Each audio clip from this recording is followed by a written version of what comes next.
At 11:40 p.m., the Titanic made contact with an iceberg in the North Atlantic Ocean. Many artifacts were found and restored, like parts of the ship, jewelry, and dining plates, to name a few. It took approximately 3 hours for the ship to be completely submerged in the remote icy water. The night was cold and very much alive. The orchestra was playing music as they enchanted the guests on board. Everyone was excited to arrive in America. It was still considered an amazing feat for a ship to cross the Atlantic back in 1912. But as the day went ahead, there was an atmosphere of impending doom for the captain and his crew. No one else felt it, though.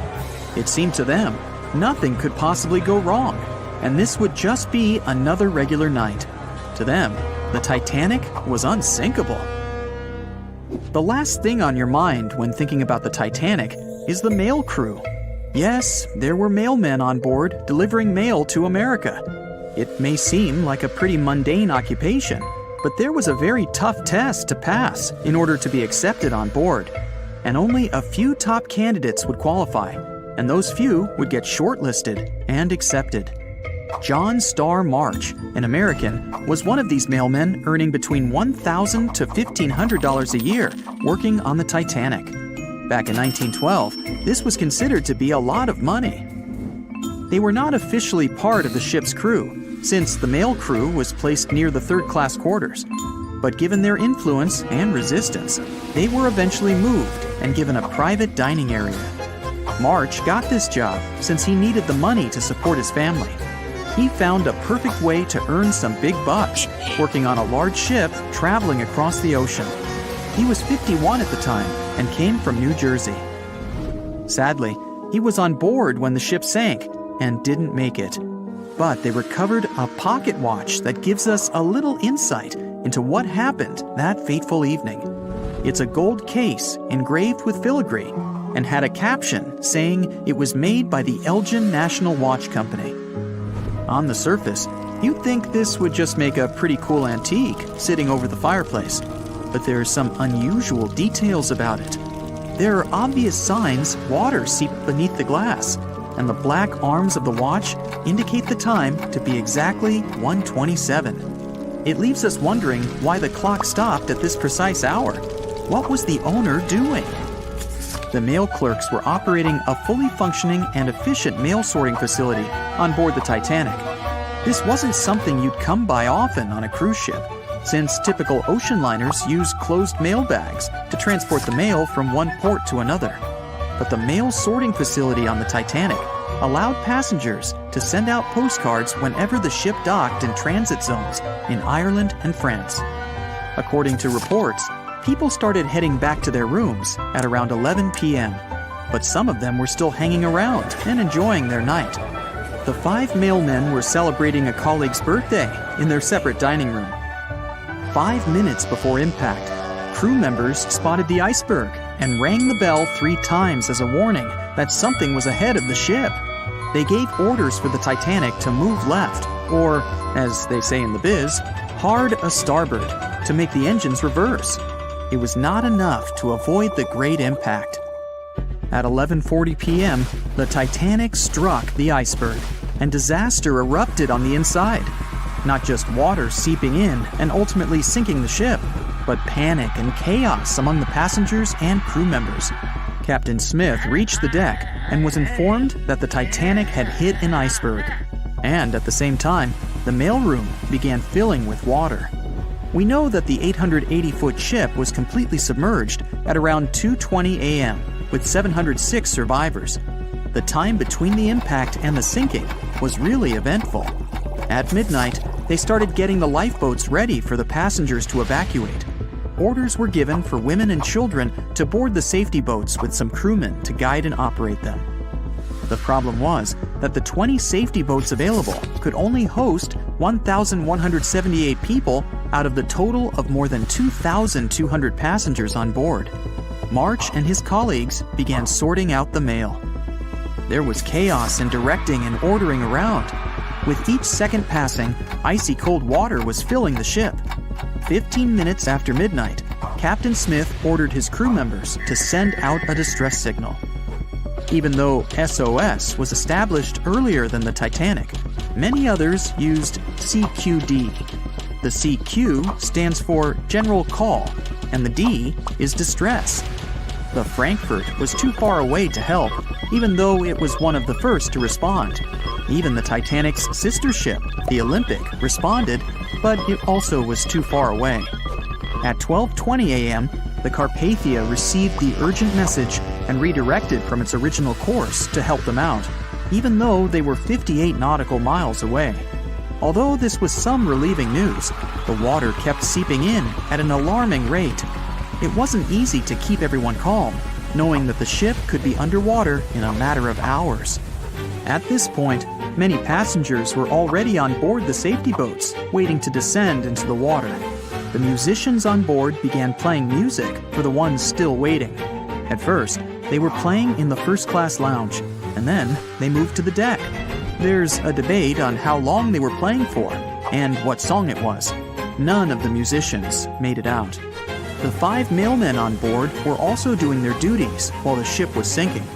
According to a ship officer, the mailroom was already covered in water above the ankles, and the mailmen were busy trying to save as much mail as they could. March was one of them. There were bags of mail floating around. They started with the registered mail. Witnesses of the Titanic sinking reported the mailmen were putting bags of mail on the deck to keep them from getting wet until help arrived. They also mentioned bags of mail were floating about in the freezing water. It wasn't until 12:45 a.m. when lifeboat number 7 on the left side of the ship was lowered onto the water. Even though it had room for roughly 65 people, only 27 people were inside. Many of the safety boats carried fewer passengers than their maximum capacity allowed. The crew were worried that the boats would capsize if so many people were on them. Some reports suggest that some people even refused to board the safety ships, sticking with the claim that the Titanic was unsinkable. At the same time, they fired up one of the 8 distress rockets in the air, but it didn't get them any help. At 12:55 a.m., the second and third safety boats were descended to the waters with 2 male passengers jumping on board.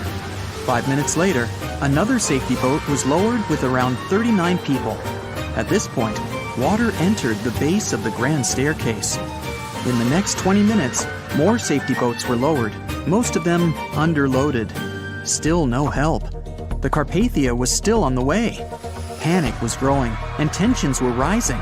There was a lot of anger for people being left behind. At around 1:30 a.m., things were getting out of control. The organized boarding of passengers to the safety boats stopped. March's watch stopped 3 minutes earlier, which could mean he was part of the scuffle between crew members and passengers. It took 3 hours for the Carpathia to arrive. March wasn't among the survivors. His watch proved to be one of the essential findings lost in the wreckage of the Titanic. It was eventually returned to March's 2 daughters, and now it's in one of the collections of the National Postal Museum. March was a man who did what he had to do in the worst circumstances. Time was a precious commodity for the people on board the ship, and this watch proved valuable to learn more about the tragic yet inspiring stories of the Titanic. Have you ever wondered how much of the Titanic is left these days? Now, if you haven't been living under a rock, you probably know that it's been over 100 years since the world's most famous ship turned into a wreck. The RMS Titanic, the world's largest sea liner from the beginning of the 1900s, sank during its maiden voyage, just a few days after leaving port. The ship struck an iceberg on April 14, 1912, taking down over 1,500 passengers of more than 2,200 who were on board the liner at that time. As shocking as this may sound, the Titanic took over 3 years to be built and only 3 hours to sink. And if it were today, the ship would have cost over $210 million to be made. It was last seen on the surface of the Atlantic at 2:20 a.m., and for many decades, that was the last time people saw it. It wasn't until 1985 that the whereabouts of the ship were discovered by oceanographer Robert Ballard, and some parts of the Titanic became visible once again. One of the first discoveries made by Ballard's expedition was that the ship was indeed torn in half before sinking. The early exploratory missions to the part of the ocean floor where the Titanic now lies could only see the hull and the deck of the ship. According to Ballard, the main purpose of these missions was to understand how to preserve the ruins from deteriorating. Another goal was to recover the huge number of personal items scattered along the seabed. The explorer later said the view down there was as shocking as it was emotional. In the field of debris around the wreck, the oceanographer discovered plenty of small objects and personal belongings, many of which he brought back to the surface. There were shoes, some fancier than others. There were pieces of clothing that belonged to crew members. And there were huge propellers. If on the surface they gleamed and shined, on the ocean floor they were embedded and devoured by sand. Ballard pointed out that the area where kitchenware was scattered measured more than a mile in length. There were enough plates, pots, and pans to fill up an entire industrial kitchen. For the first time ever, 3D animation footage reveals exciting images. The simulations show the Titanic's evolution from when she first set sail in 1912 until the state of her ruins today. But simulations weren't enough for deep-sea explorer James Cameron, who envisioned traveling to the heart of the wreck for the first time ever in the history of the ship. Yep, the same James Cameron who happens to be the director of a very famous movie about the ship. He has now dived 33 times to visit the wreck of the Titanic. Here's some fun trivia for you. The director says that his true passion has always been the ocean, and that ever since he was a kid, he wanted to study the sea.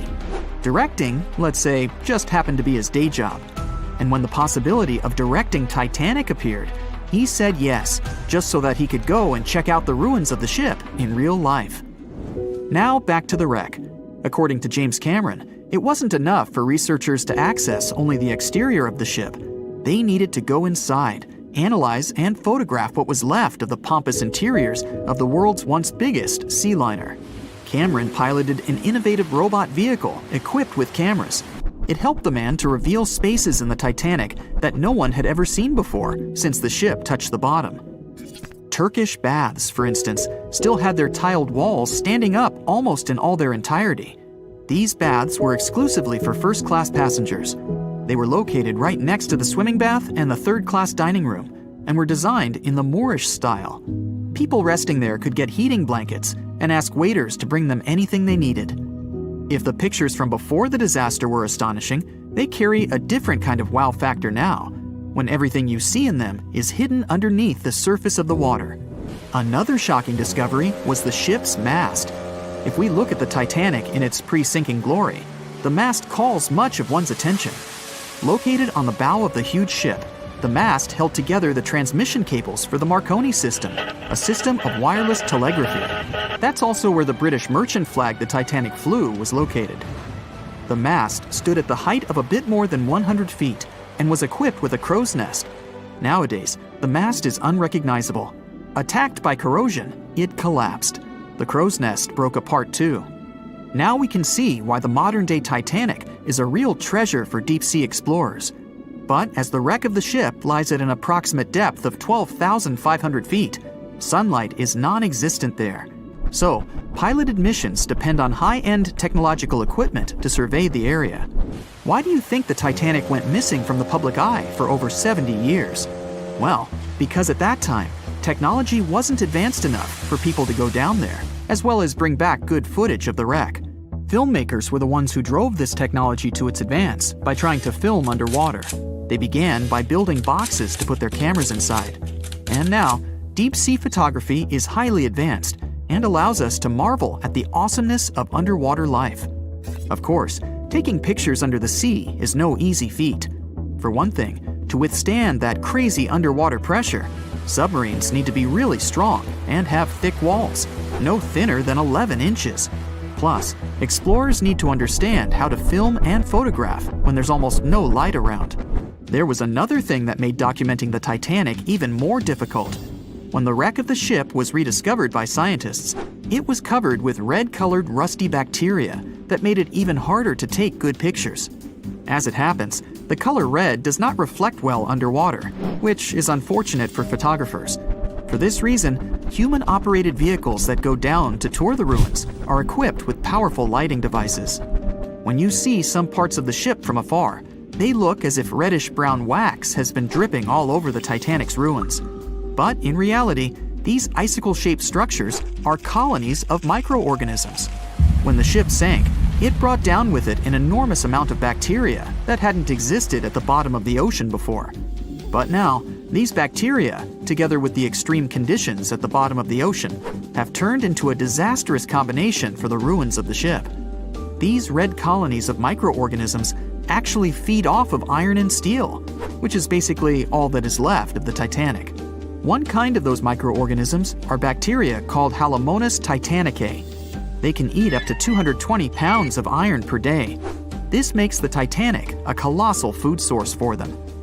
There have been lots of speculations regarding the life expectancy of the ship's wreck after researchers discovered this bizarre rust. But according to Cameron and his research team, the Titanic isn't going to disintegrate anytime soon. In one of the latest expeditions down to the wreck, a piloted vehicle was funded to identify specifically one stateroom. It belonged to a very important passenger, Sir Benjamin Guggenheim. Yes, just like the museum. Guggenheim was the son of a mining magnate and a member of the elite group that boarded the transatlantic journey of the Titanic. Born in Philadelphia, Guggenheim was traveling back home to the US. But, as we all know, he never made it to his final destination. For the price that ranged from 400 to 800 pounds back in 1912, the equivalent of 84,000 pounds nowadays, one could book accommodation that was called a stateroom. Staterooms on the Titanic were the most luxurious kind of first-class rooms. They were located on the B or C decks and were decorated in more than 11 different styles, ranging from Jacobean, Georgian, Italian Renaissance, and the list goes on. These rooms were filled with carved paneling and marquetry made from exotic and rare kinds of wood, such as mahogany, oak, and so on. Guggenheim occupied one of these luxurious rooms, and 100 years later, one of his descendants funded an entire mission just to locate the precise stateroom the man stayed in. This expedition turned into a documentary for National Geographic, and they did manage to identify which stateroom was Guggenheim's, so kudos for them. A beam of electric light pierces the darkness over the calm waters of the Atlantic Ocean. The Titanic is quietly making its way through the waves, its passengers asleep, when suddenly a monstrous white shape is caught in the light beam. The fateful iceberg is about to rend the side of the legendary ship.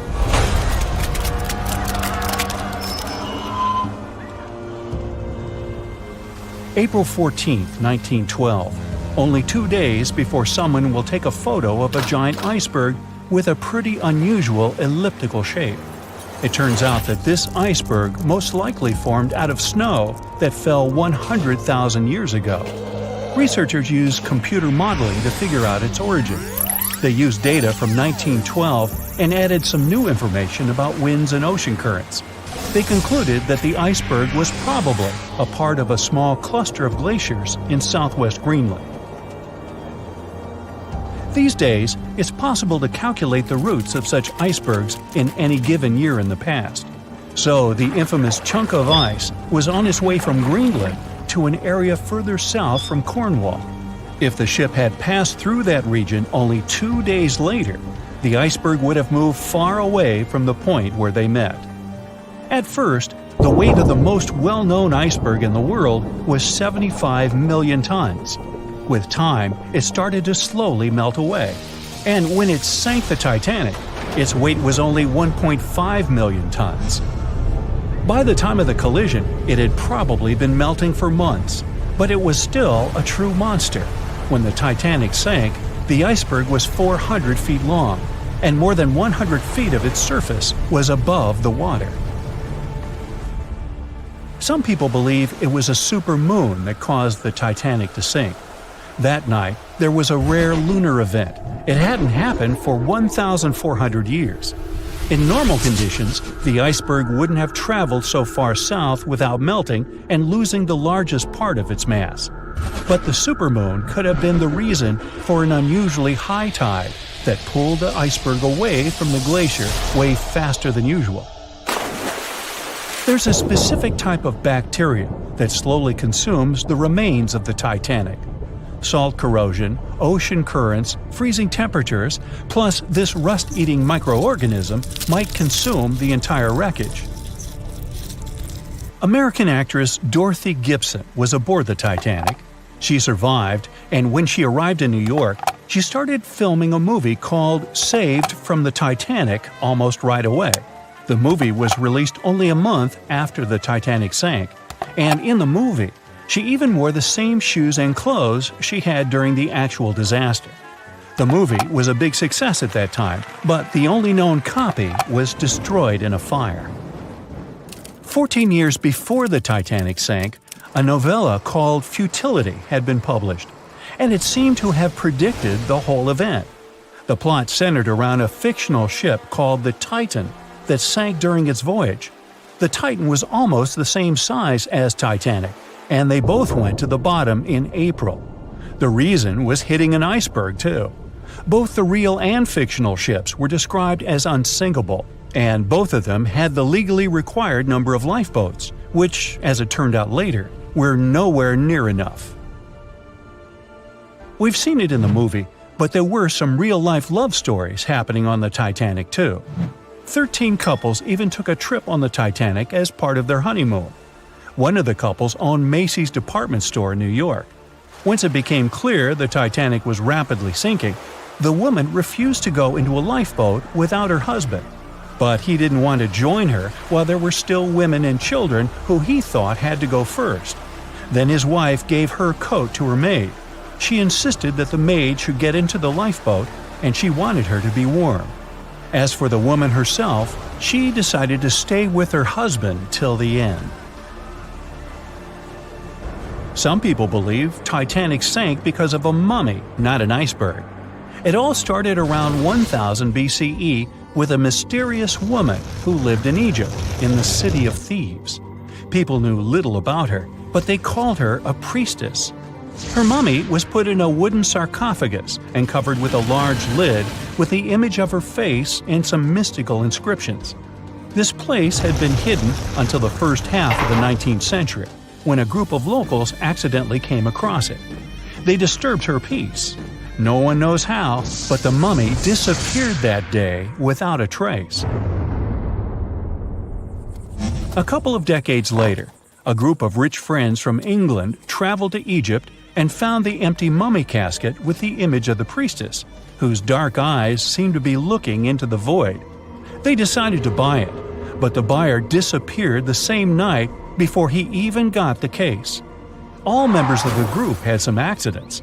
The casket changed its location a couple of times until it, as some believe, ended up on the Titanic.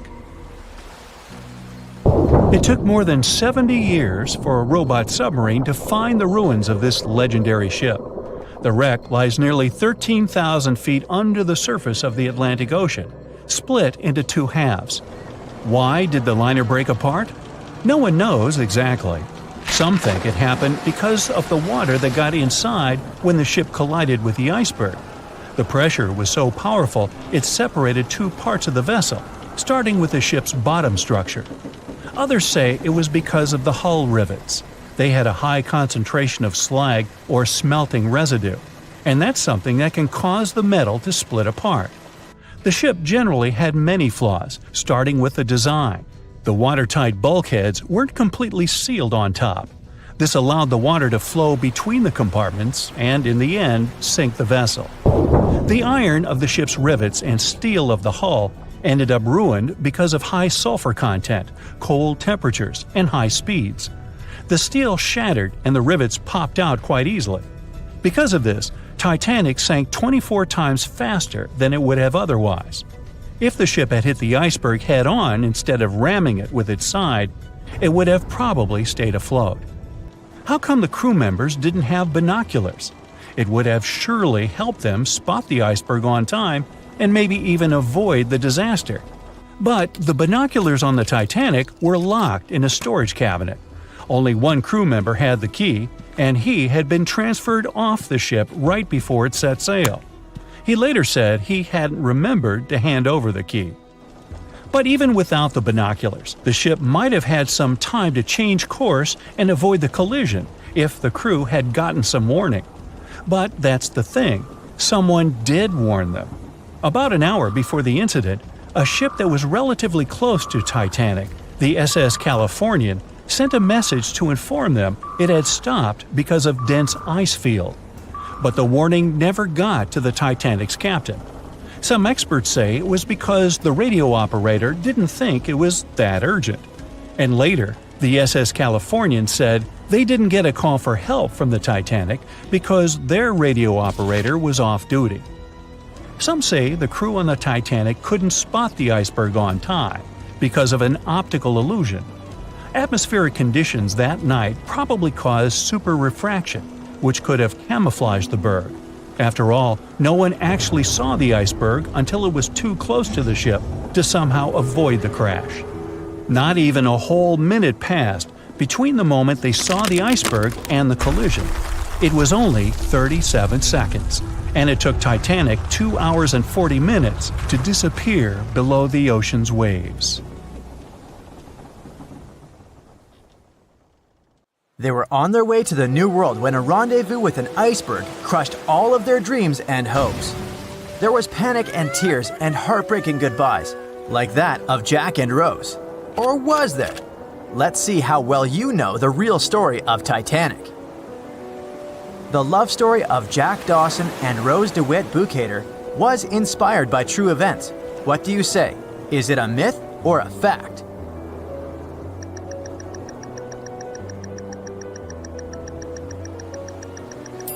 The most emotional Titanic love story was actually all made up by the screenwriter and director of the famous movie, James Cameron. Some passengers featured in the movie were real though, and by a mere coincidence, there was a J. Dawson on board. His name was Joseph, not Jack, and he worked as a coal trimmer. The most expensive object lost with the Titanic was a painting by Pablo Picasso. What's your take on this one?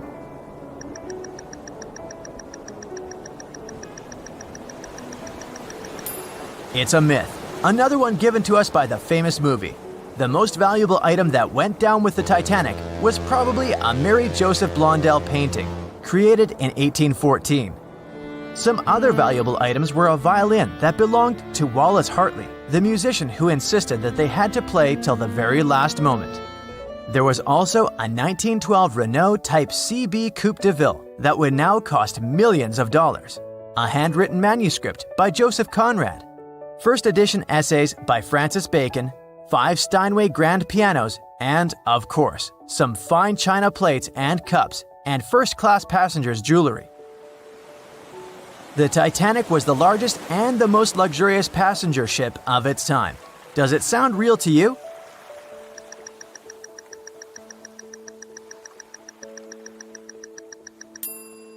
Yep, it's totally true. In April 1912, the Titanic was the largest ship ever built.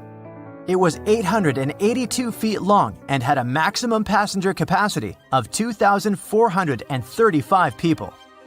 That's not a lot compared to the largest cruise ship of today, the Symphony of the Seas. It's just a bit longer than the Titanic, but has more than double the passenger numbers. And yes, no other cruise liner has probably beaten the Titanic in terms of luxury to this day. It costs more than $200 million to build in today's money. The tickets were also quite expensive. Duh! First-class tickets ranged in price from $1,700 in today's money for a berth up to $50,000 for one of the 2 parlor suites. Second-class tickets were $700. Third-class passengers had to pay between $170 to $460. Most of the passengers of the unsinkable ship managed to survive. True or false?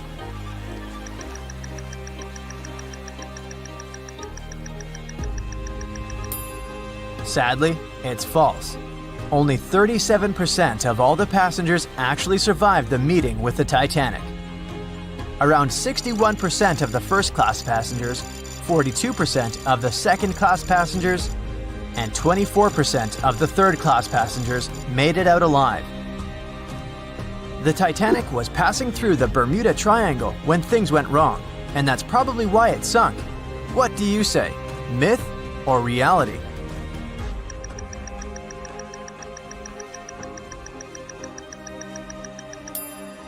It's 100% a myth. The Titanic never even came close to the Bermuda Triangle.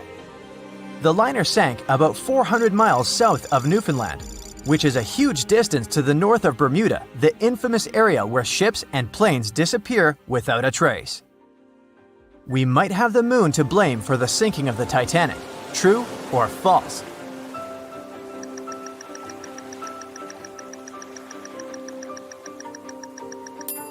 This one is true. The moon heavily affects the tides on Earth. The closer the moon is to the Earth, the stronger the tides are because of the increasing gravity of our satellite. Back in 1912, the moon was so close it made several glaciers in Greenland break apart. Massive chunks of ice that broke off from the glaciers started floating south. The supermoon event came just 6 minutes after a spring tide, the alignment of the moon, the sun, and the Earth that makes their combined gravity reach its peak twice a month. And the day before, our planet had come the closest to the sun that year, which made the gravity even stronger. This mixture of events created perfect conditions for one of the most powerful tides in history. Icebergs breaking off from Greenland's glaciers drift off to the coastal waters of Labrador and Newfoundland, where they often run aground. To move on, they need to either melt and become lighter or catch a high tide that would carry them further. The 1912's tide was as high as it gets. So they shifted many shipping routes south because of the huge amount of icebergs. But not the Titanic, of course, as they believed it was unsinkable. It took 4 hours and 40 minutes for the Titanic to sink. What do you say?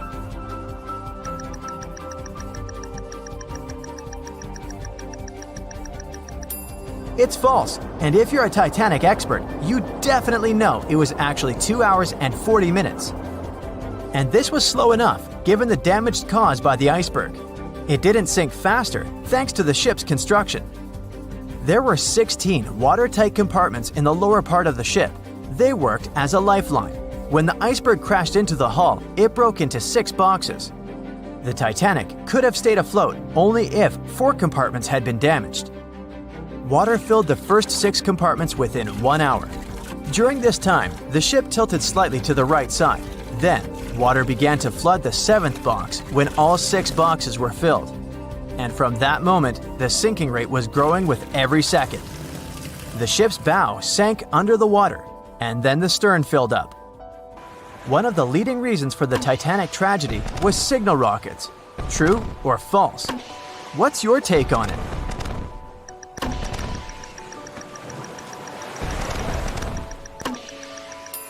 This one is true. When any ship sinks, the crew members must release red flares. It's a signal to all nearby ships that someone is in trouble. But for an unknown reason, someone put white lights in the Titanic's rocket box. When the ship crashed into an iceberg, the crew members released white flares. Another ship, SS Californian, was nearby at the time. Its captain knew the Titanic was going through a dangerous iceberg area. The crew of this ship didn't see the Titanic in the dark, but they noticed white rockets. Radio communication between the vessels didn't work. The SS Californian operator turned off the receiver. The Californian captain felt that something was wrong, so he sent a Morse lamp signal to the Titanic. But it was too late. The ship was already underwater, so no one could respond. Another ship, Samson, was sailing alongside the Titanic. It drifted with lights off since it was catching seals, and that's not legal. When the captain saw the Titanic's white rockets, he thought it was the Coast Guard. So Samson sailed away as fast as they could. They realized they had abandoned the drowning passengers once they made it to Iceland and learned the horrible news. In 1996, one expedition managed to raise the Titanic from the ocean floor. Do you believe it?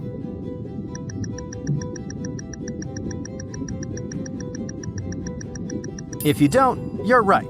There were different ideas on how to raise the Titanic, from doing it with compressed air to putting it in wire mesh and covering it with liquid nitrogen, or using giant magnets. The only real attempt to raise the Titanic was made in 1996, and it failed dramatically. The expedition's goal was to lift a part of its hull, weighing about 21 tons. It would still have been the largest piece to see the sunlight again, if the operation had succeeded, that is. They lowered 4 large bags filled with diesel fuel to the bottom of the ocean and attached them to the hull plate. Then, the fuel bags were released and they started lifting the pieces on their own. The plate was about 200 feet below the surface when the weather got rough. The expedition members decided to tow the part to calmer waters around 80 miles away. Long before they reached the towing destination, half of the plate broke off and sank to the bottom again. 2 of the lifting bags seemed to have broken loose and the hull went down. The Titanic will most likely crumble to dust halfway up if someone tries lifting it again. So, how many correct answers do you have? Let me know in the comments below. On April 10, 1912, crowds gathered at Southampton Beach to wave off what was, at the time, the world's largest and most prestigious ship, the RMS Titanic. The cost of the most expensive first-class parlor ticket was $4,350. That's around $70,000 in today's money. But barely 5 days after steaming away, the ship was swallowed by the Atlantic Ocean. So let's rewind and go back to what actually happened on that fateful night. The captain wanted to set a speed record for the ship's maiden voyage and arrive early. The ship was deemed unsinkable, so he went full throttle into the dark Arctic waters. After spotting the 100-foot iceberg, the crew desperately tried to steer the vessel away and avoid the collision, but the Titanic was traveling too fast, and the iceberg tore down the side of the ship, creating a huge opening in the hull. It wasn't a continuous rip, and damage was caused in several places. In total, the damage spanned along an area of around 300 feet. But the ship's designers had prepared for the prospect of a collision and added watertight compartments down each side of the ship to act as a buffer zone.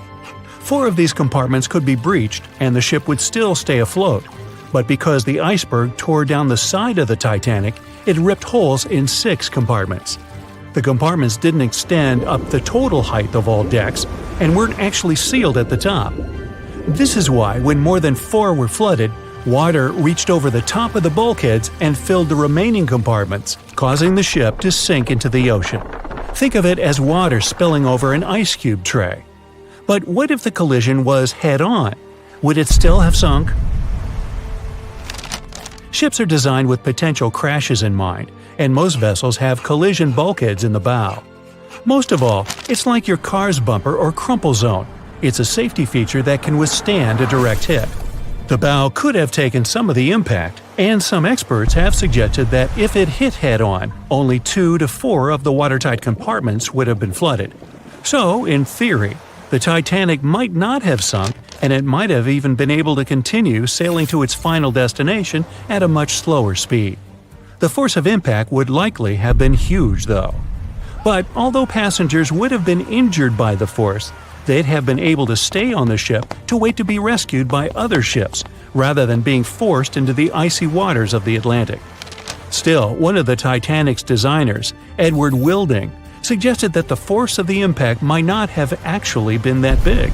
He told the British Inquiry that lots of people scarcely felt the collision, and he believed the ship would not have sunk if it did hit the iceberg head-on. The ship was also designed with remotely operated watertight doors between all compartments, so any floods could have been quickly sorted out. Because Titanic had 6 breaches from the side collision, and because it happened so quickly, sealing the doors wouldn't have made a difference, as it was essentially impossible to save it by that point. The ship immediately began to flood, with water pouring in at a rate of roughly 7 tons per second, 15 times faster than it could be pumped out. So, while it sounds like the Titanic would have survived had the ship hit the iceberg head-on, this idea does come with some issues. First off, the collision bulkheads were designed to survive a crash with another ship, not a giant iceberg. If 2 ships collided, both would absorb some of the impact in their bulkheads, sharing the impact and likely staying afloat.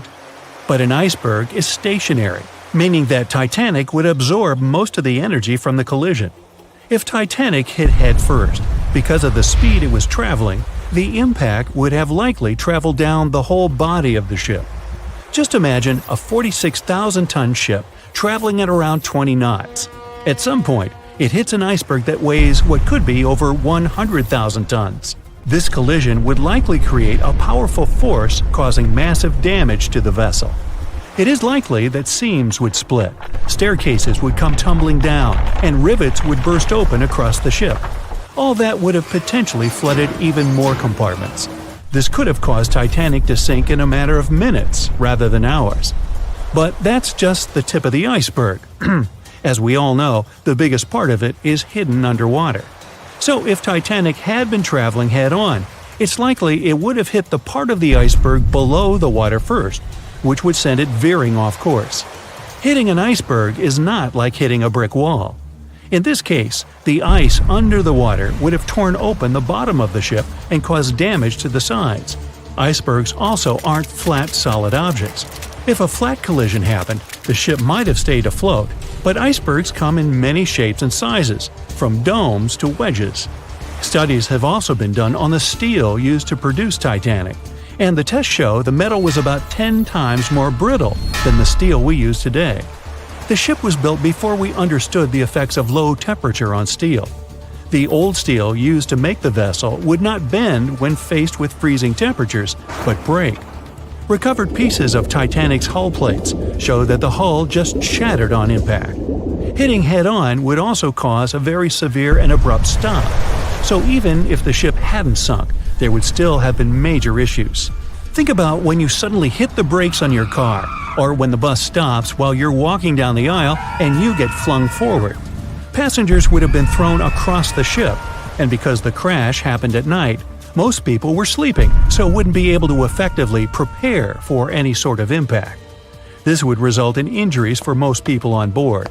It would be especially bad for those at the front of the ship, where the accommodation for the off-duty firefighters, greasers, and engineers was. But while passengers and off-duty crew may have been thrown out of bed, there would be a lot more survivors than in the original scenario. Many ships have had head-on collisions and made it back to shore. Not many people know that Titanic actually had two sister ships. The White Star Line, the company that built Titanic, also built vessels called Britannic and Olympic. Captained by Edward J. Smith, who would later helm Titanic, the Olympic set off on its maiden voyage in June 1911. But much like Ford's sister ship, disaster was just around the corner. On its fifth commercial voyage, Olympic collided with a Royal Navy ship, HMS Hawke. While the Olympic received damage to its side, Hawke crashed into the other vessel head-on. The bow of the Hawke was completely crushed by the collision, but because the ship had watertight compartments, it managed to survive the impact and later returned to shore for repair. Another study case is the SS Andrea Doria, which was an Italian ocean liner that made global headlines in 1956. Like the Titanic, the Andrea Doria was heading for New York City on its 101st voyage when disaster struck.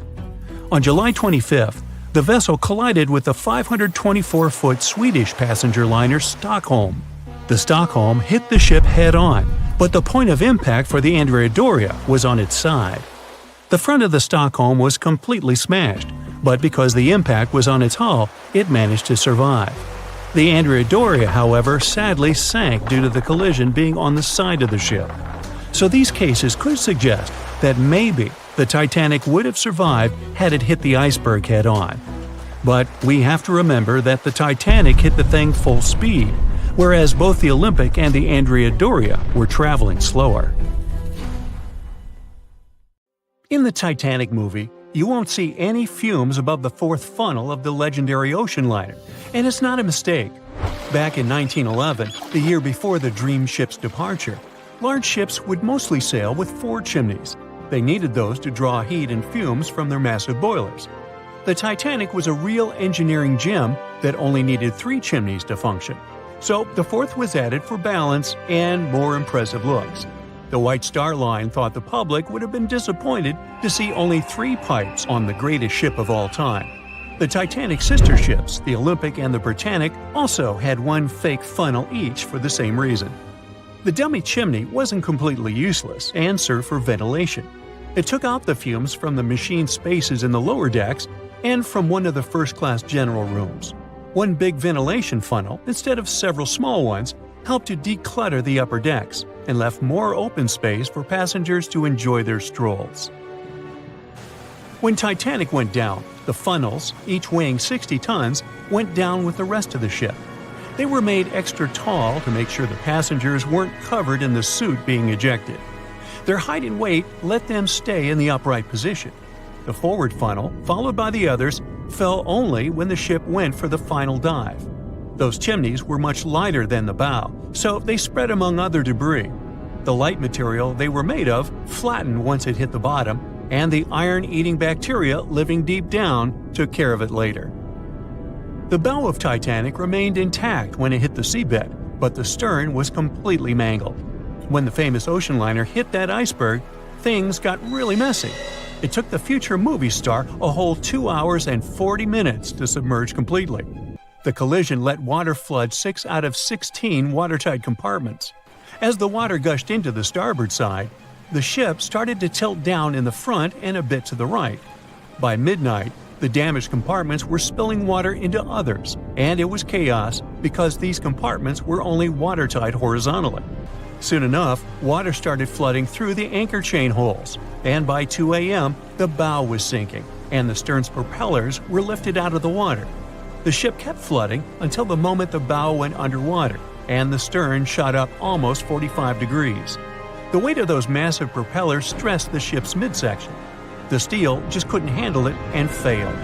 Survivors described that moment as some loud noise, like breaking china or falling gear. That was the Titanic's upper structure giving in. By 12 past 2 a.m., the bow and stern were only connected by the inner bottom structure. Minutes later, the bow, weighing almost 16,000 tons, broke loose from the stern. The stern rose sharply to an almost vertical position and started sinking slowly. By 2:20, it disappeared underwater.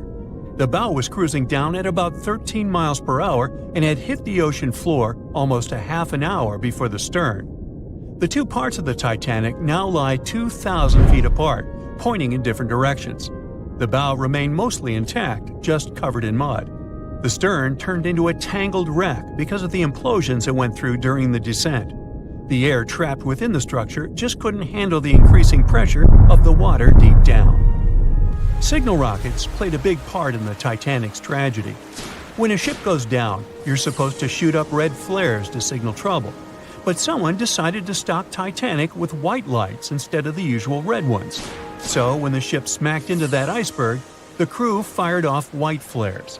The SS Californian was passing nearby, and his captain knew the Titanic was in a dangerous iceberg zone. The crew didn't spot the sinking Titanic, but they sure saw those white rockets.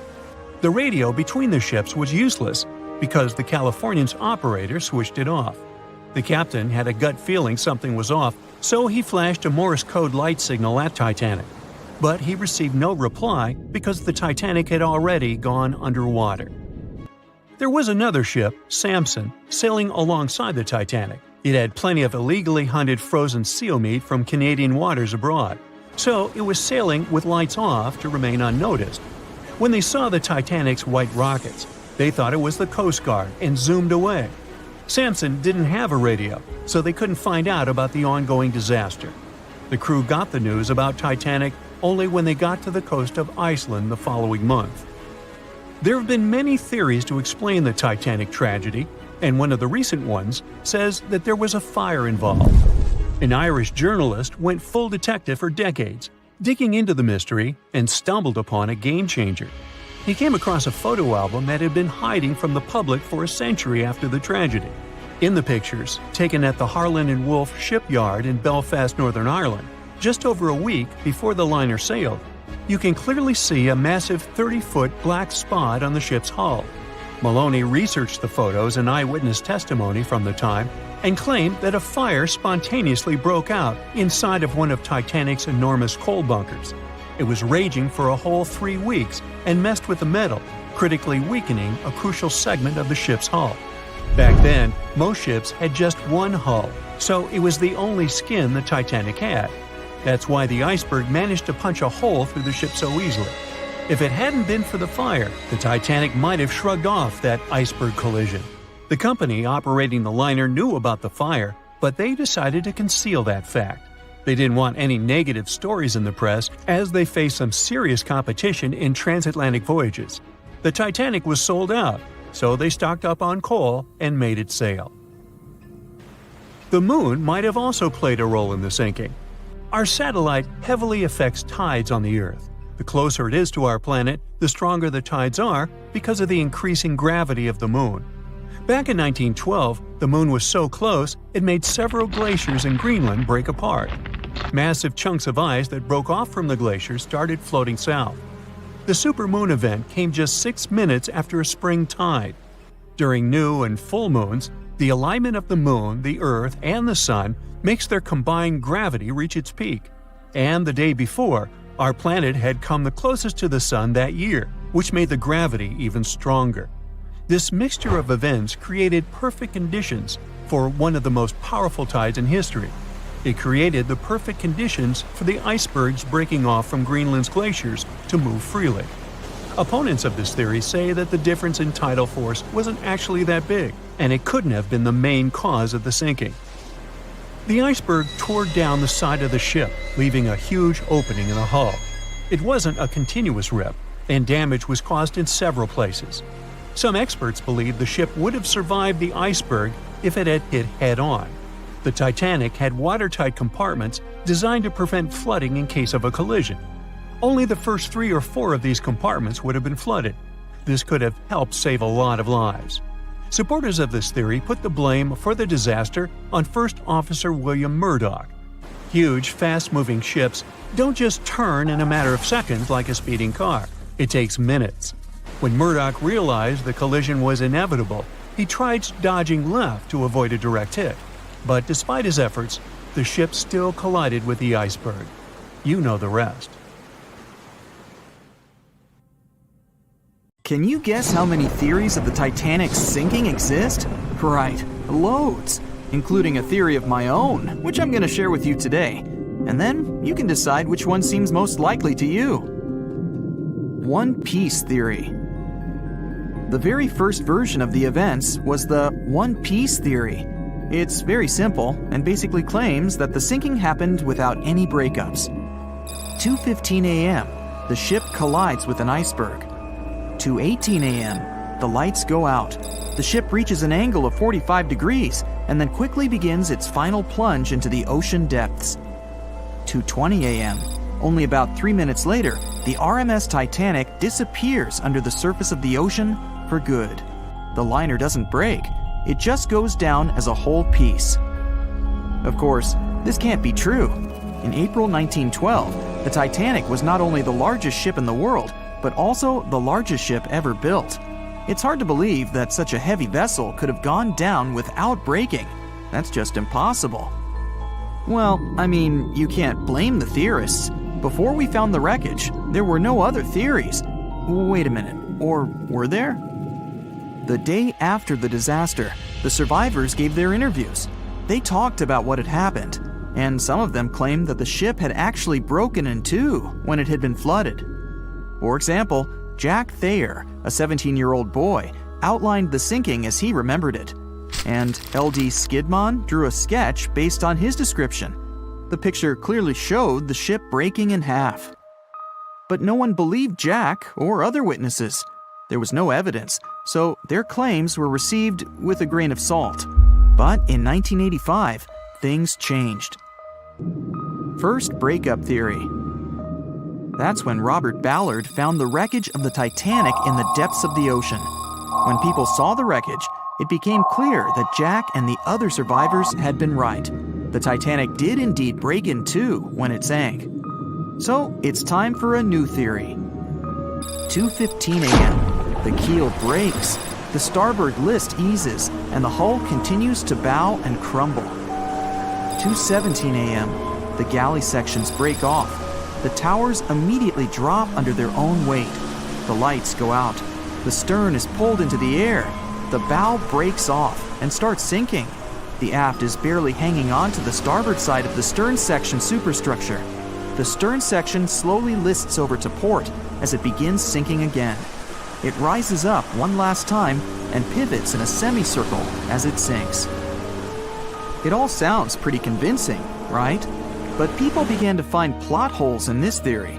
For example, the Titanic couldn't have held together until it reached such a high angle. The breakup would have had to begin much earlier. This only meant there was still a vast field for research and speculations. So people started to come up with their own possible scenarios. How about we look first at the ones no one likes? V-brake and Aaron 1912 V-brake. According to the first breakup theory, the Titanic reached a high angle, and the weight of its unsupported stern caused it to crack from the top down. But it's physically impossible. So, are there any other ideas? In 2006, Roger Long, a naval architect, decided to research a so-called V theory. 2:17 a.m. The breakup begins at a shallow angle, perhaps as little as 11 degrees. The upper structure fails and starts to crack. At this moment, only its double bottom is holding the Titanic together, but it starts to bend under the strain too, failing the ship. Water is pouring through the crack. It increases the weight in between the two sections, bending the Titanic the other way and pulling it into shape somewhat resemblant to the letter V. The upper decks get mangled and bent together. The bow heads for the bottom, and the stern is the last to sink. This theory has since been disproven many times, though. Roger Long believed it because the broken edges of the upper decks in the Titanic's bow section were all mangled and crushed. However, we have learned that it happened because of the so-called hydraulic downburst, the force of the water crashing into the deck as the Titanic hit the ocean floor. Another V-brake theory states that the bow had risen out of the water after the break. This theory was mainly peddled by one former Titanic enthusiast. But not only has this theory been proved to be physically impossible due to the bow's incredible mass, it was also inspired by incorrect information. Remember Jack Thayer? Well, it was based on his sketch and the words of a couple of passengers. But the truth is, none of them had ever seen the Titanic break down like this. Jack himself even stated in an interview that the sketch was completely out of context to what he had actually seen. It was drawn by a passenger on the Carpathia, the ship that received the Titanic's distress signal and came to its aid. It couldn't be used as evidence. Now that we know this, let's move on to the theories that most people believe in. James Cameron's banana peel theory. Who hasn't seen the legendary movie about the Titanic, right? It became the leader of the 70th Academy Awards ceremony in the number of nominations and awards, and deservedly so. But did you know that James Cameron had been interested in the Titanic for many years and studied the ship's history? His books and research are very detailed, and he even came up with his own version of the events. It's called the banana split theory, and this is actually what you could see in the movie. Here's how it goes. The Titanic reaches a 23-degree angle and fractures down to the keel. The double bottom acts as a hinge as the stern falls down. When the double bottom fails, the bow and the stern separate. The stern lists to port, standing vertically, and then begins to go underwater. This theory is the most scientifically accurate one, along with Roy Mengat's theory. Wait, who's Roy Mengat? Mengat theory. Roy Mengat was an engineer who came up with the most plausible theory for the time being. 2:17 a.m. The lights go out on the Titanic. At this moment, the ship is at an angle of 20 to 23 degrees. Suddenly, the vessel snaps in two just around the third funnel. It causes the stern to settle into the water. The keel fails first. The draft and lower hull are crushed and break apart. Water surges into the bow and stern of the ship through the huge cracks, causing the bow section to sink beneath the waves. The stern rises up to the angle of 70 to 90 degrees, and then it sinks too. This theory seems to make the most sense, but it's quite controversial. The survivors who saw the breakup stated that the stern had settled back with the bow completely missing. Mengat's theory, however, contradicts that statement, while James Cameron's scenario takes this into account. Are you thinking what I'm thinking? The truth must be somewhere in the middle. My version. Now, as promised, I'll provide you with my version of the events. Well, it's not really my theory, more like a combination of Roy Mengat's and James Cameron's ones. I believe that James Cameron was right about the breakup. 2:17 a.m. The ship is at a high angle. The lights go out. Then it snaps into two pieces. The bow starts sinking. The double bottom is still attached to the stern for a minute or so. Once the double bottom fails, the two parts separate and the bow goes down. Then, as Mengat said, the stern rises up at a high angle, and then it begins to sink vertically. It might have actually happened because the survivors stated that they had seen a clean break. This means it couldn't be hidden. And they had also seen the stern staying vertically in the air for a long enough time, probably a few minutes, before disappearing. Anyways, all of these are just speculations. Regardless of how the Titanic broke apart and sank, it was a great tragedy. It's already been 110 years since the Titanic collided with an iceberg and sank. Did you know that in 2022, the Blue Star Line Company is completing the construction of an exact replica of the Titanic? Called the Titanic II liner, the ship will be sent sailing along the same route with 2,400 people on board. Let's hope that everything goes well for them. Meet Arthur John Priest. No, he isn't famous for being a painter or for discovering some long-lost treasure. He didn't invent some cool gadget or break any world records. No, Arthur John Priest is famous simply for being unsinkable.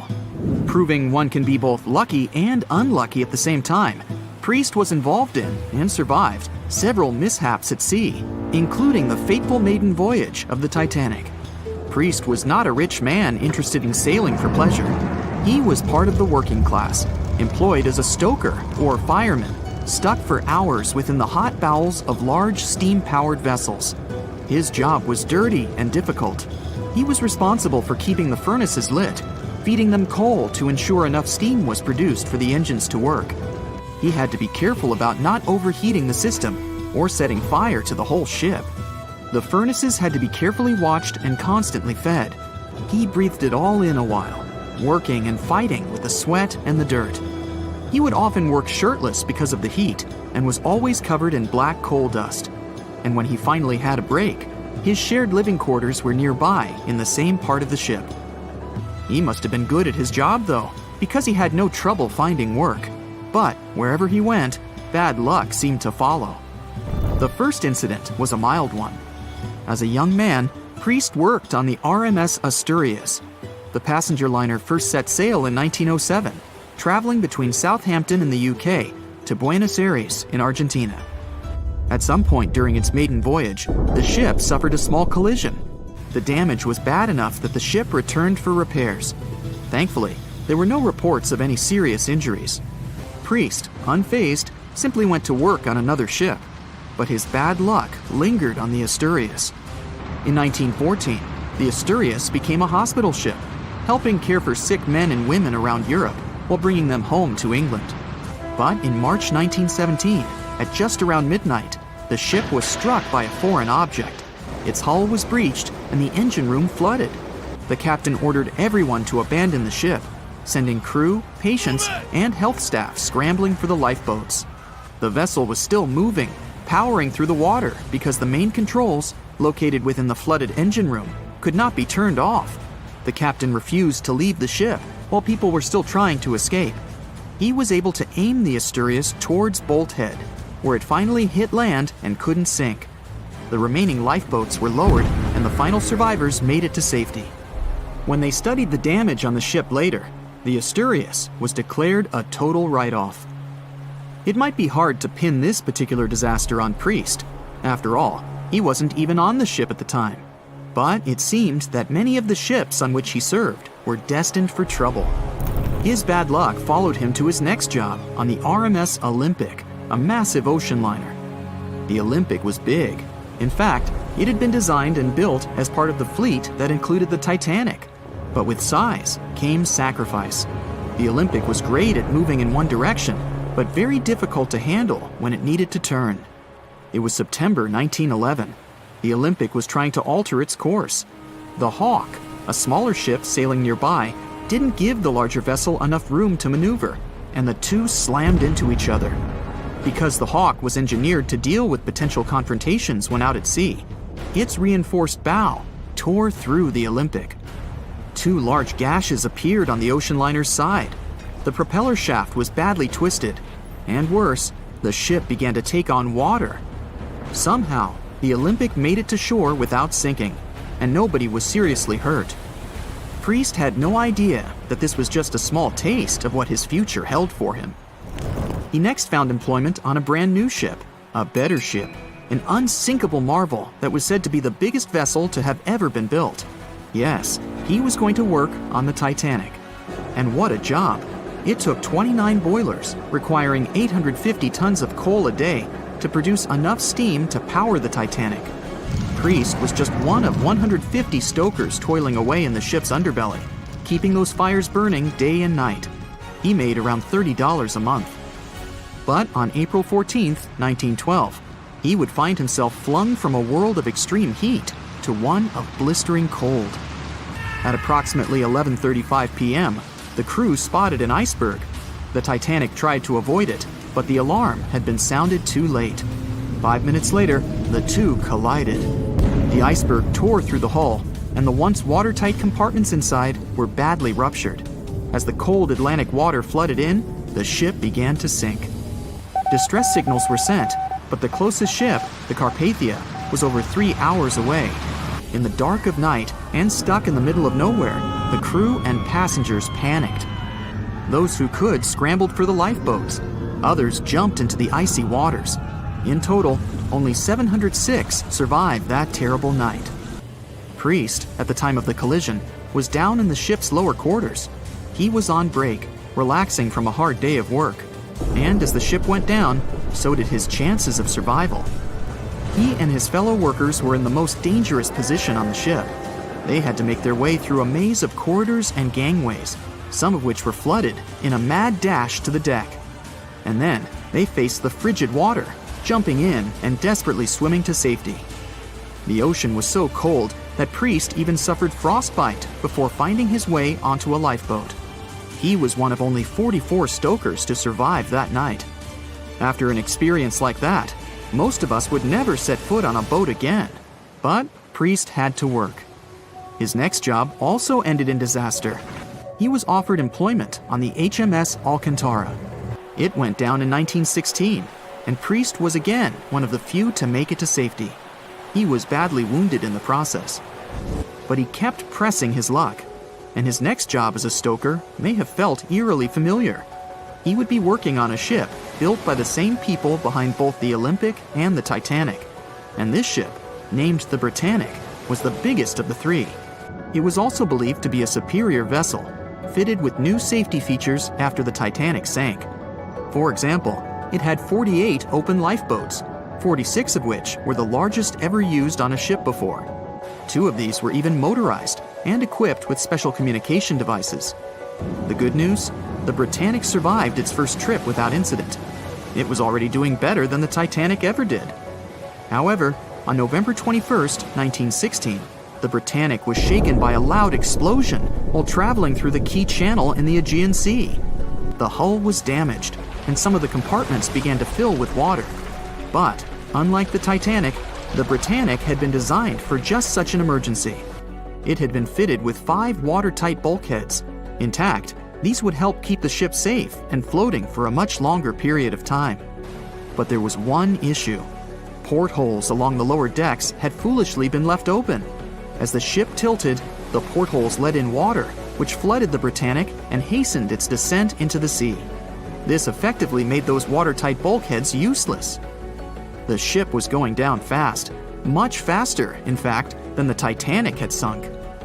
35 of the lifeboats were successfully launched, saving most on board. Of the 1,066 passengers and crew, 1,036 survived. Priest, his luck intact, was one of them. And yet, he still wasn't done with a life at sea. He accepted a position as a stoker on the Donegal. It was a smaller passenger ferry that had been converted for use as a hospital boat.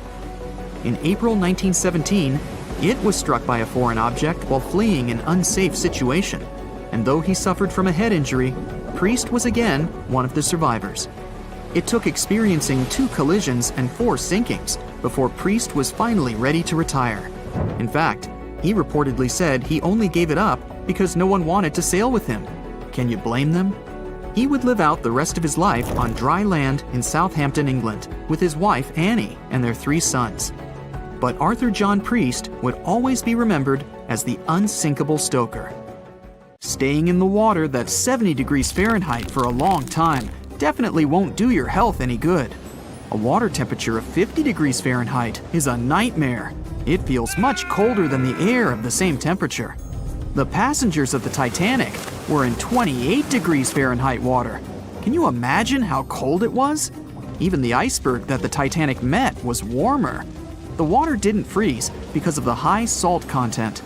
But what if the temperature had been higher? What if the Titanic had sunk in warm water, say 120 degrees Fahrenheit? Theoretically, this could have happened had the waters of the North Atlantic met a warm undercurrent from the southern part of the ocean on disaster day. But this heat wouldn't have been enough. The ocean area is too vast, and the temperature is too low at night. The warm undercurrent alone wouldn't have made a difference for people who were overboard. But if the Titanic had sunk in another place at one particular moment, perhaps then all people could have been saved, thanks to an incredible natural phenomenon. Now, on board everybody, our voyage to a parallel universe begins. It's a moonless night on April 14th through 15th. The Titanic crashes into an iceberg. Icy water floods the lower decks. The captain sends a distress signal. The nearest rescue ship, Carpathia, is 58 miles away from the sinking Titanic. At maximum speed, Carpathia will get there in 4 hours. That's quite long, even in warm tropical waters, since your body loses heat anyway. The Titanic begins to sink. The crew downs lifeboats. Some of the passengers jump overboard. The ship is going under the water. There are no boats left, so you jump along with other passengers.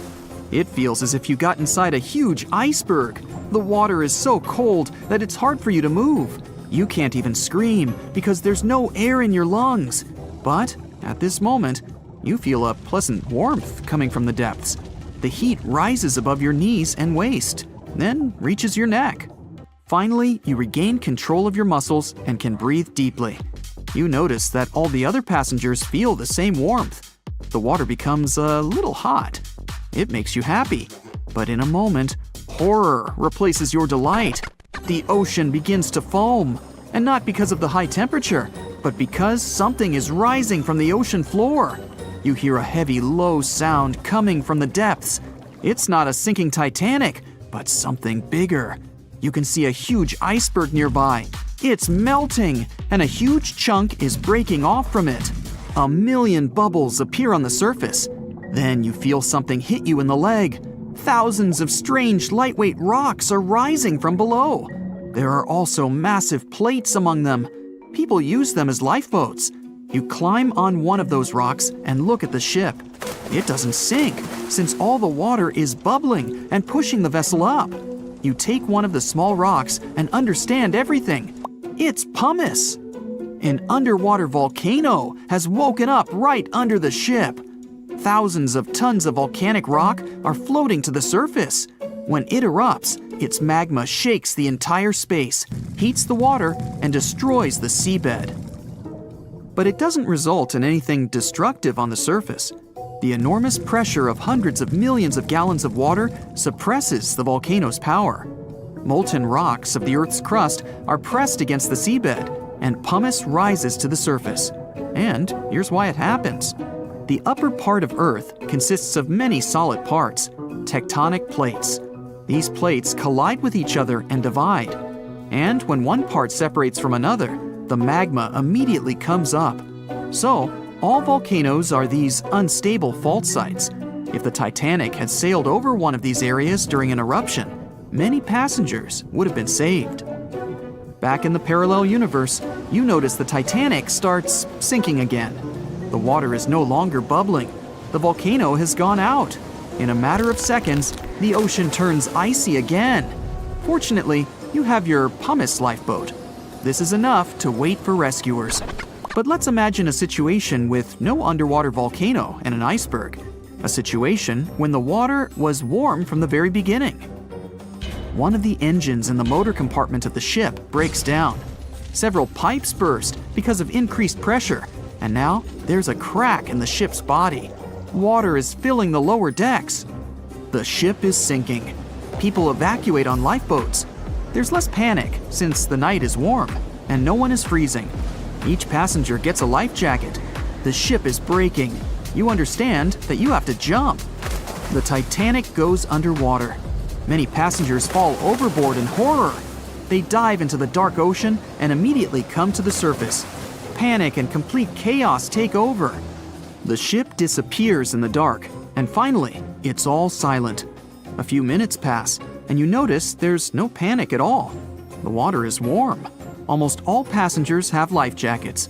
Someone is floating on the wooden ship wreckage. After a couple of hours, the water no longer seems so comfortable. The ocean takes away your body heat.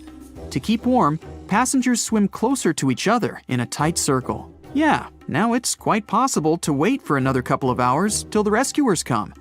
People on lifeboats sail closer and take those who freeze on board. Passengers take turns, 20 minutes in the water, then 20 minutes in boats. It's essential not to take your clothes off. Even a wet outfit helps keep your body warm for longer. And when it seems that everyone is saved, somebody screams. A girl in a boat looks scared. She trembles with fear and points her finger into the black water. Passengers try to see what's there and notice a triangular fin. 1, 2, 3. There are so many of them! The noise of the sinking ship has attracted a group of sharks. And now, they are circling the survivors, hoping to satisfy their hunger. They're swimming slowly. It doesn't look like they're going to attack. But you should keep your eyes open, as these fish are some of the world's most aggressive and dangerous sharks, the bull sharks. They can be agile, fast, and unpredictable.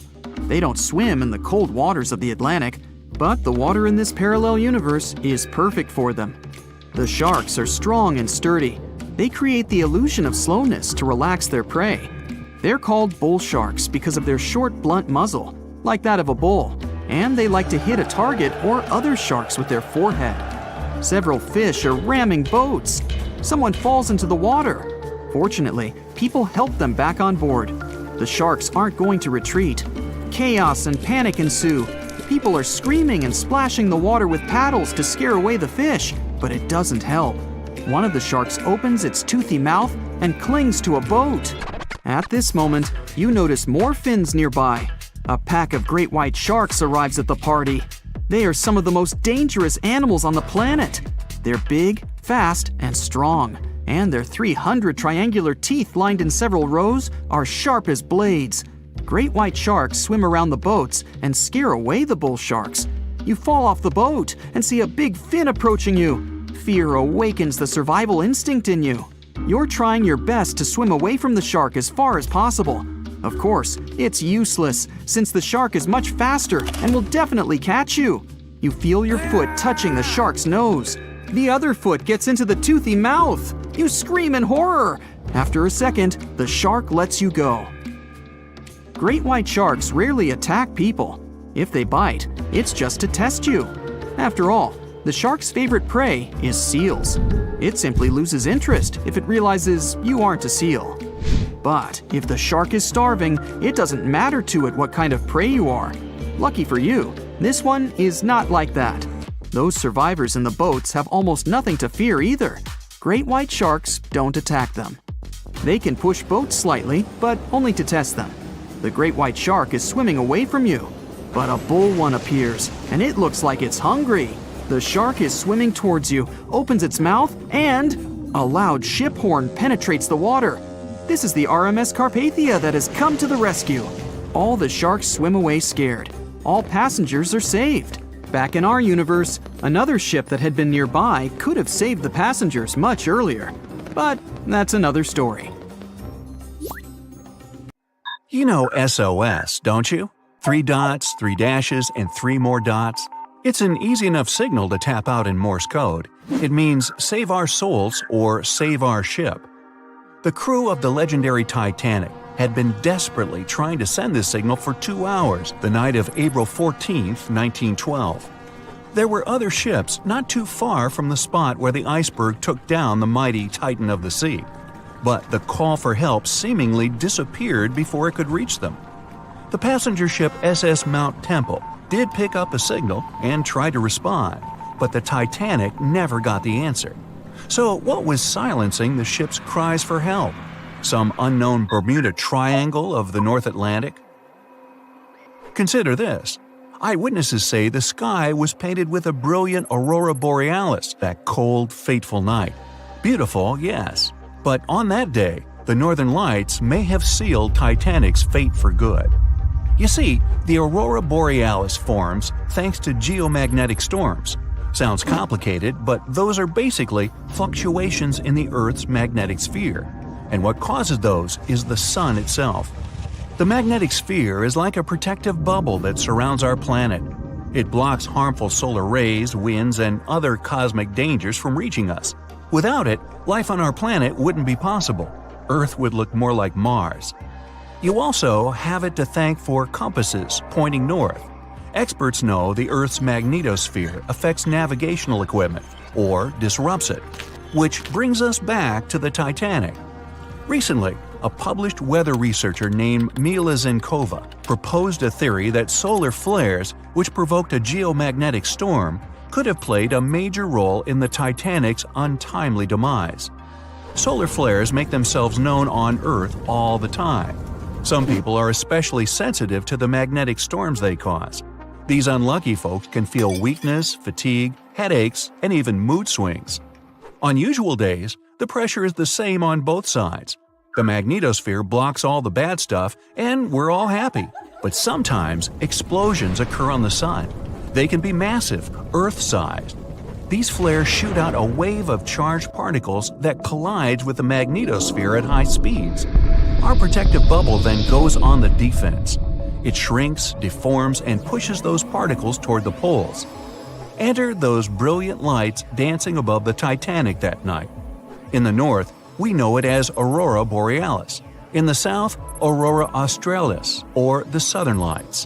When the magnetosphere pushes those solar and cosmic particles toward the poles, they collide with molecules of different gases. That's why you get the range of colors.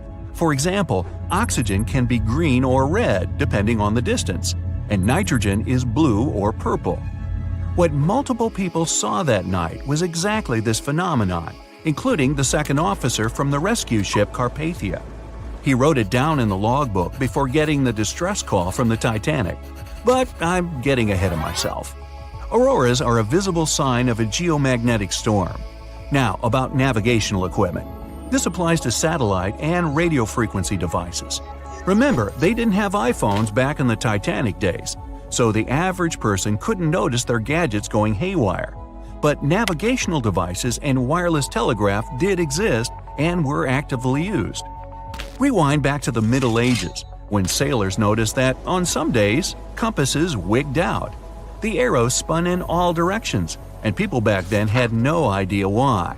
It wasn't until the 18th century when French scientists found out that such problematic days occur at the same time as black spots appearing on the sun. Solar flares, the mystery was solved. Now, the Titanic had the most advanced, well-known radio equipment at that time. They tested it thoroughly to make sure it worked for distances up to 2,000 miles away. Titanics passed them all. On April 10, 1912, the massive liner left Southampton and set off for New York. The very next day, the crew started getting the first reports of drifting icebergs and ice fields. They put dots on the map to mark the coordinates and let out a sigh of relief. All the troublesome spots were north of the Titanic's planned route. But after a couple of days, the warnings were moving farther and farther south, encroaching on the majestic ship. On April 14th, Captain Edward Smith decided to change course to the south in hopes of bypassing the ice. This ended up being a huge mistake. Enter the magnetic storm. If it was throwing the navigation equipment off, even by a tiny error of half a degree, the captain could have been mistakenly taking the ship right toward a cluster of icebergs. What's even worse, the radio operators ignored warnings coming from other ships. That, or they simply forgot to hand them over to the captain. As hired contractors from the radio company, they were more interested in transmitting paid telegrams from passengers on that luxurious liner. The radio transmitter kept going out of order that evening, probably because of all this private traffic. When it was finally fixed, operator Jack Phillips received another message from the SS Californian at 10:30 p.m. Their operator was trying to warn Phillips about the coordinates of drifting icebergs, but he paid them no attention. He was nervous and in a hurry. Was the magnetic storm to blame for his frayed nerves and bad mood? We can only speculate. But as you know, some people are more sensitive to these things. The weather was fine, the ocean was calm, the water was smooth as glass. Despite all the warnings, the ship continued to sail at a maximum speed of over 22 knots. An hour later, Titanic collided with the infamous iceberg. On April 15th at 12:14 a.m., in the middle of the night, Titanic's operators started to transmit the first emergency signals. The SS Californian was sailing just 20 miles from the Titanic. They could have easily come to a quick rescue.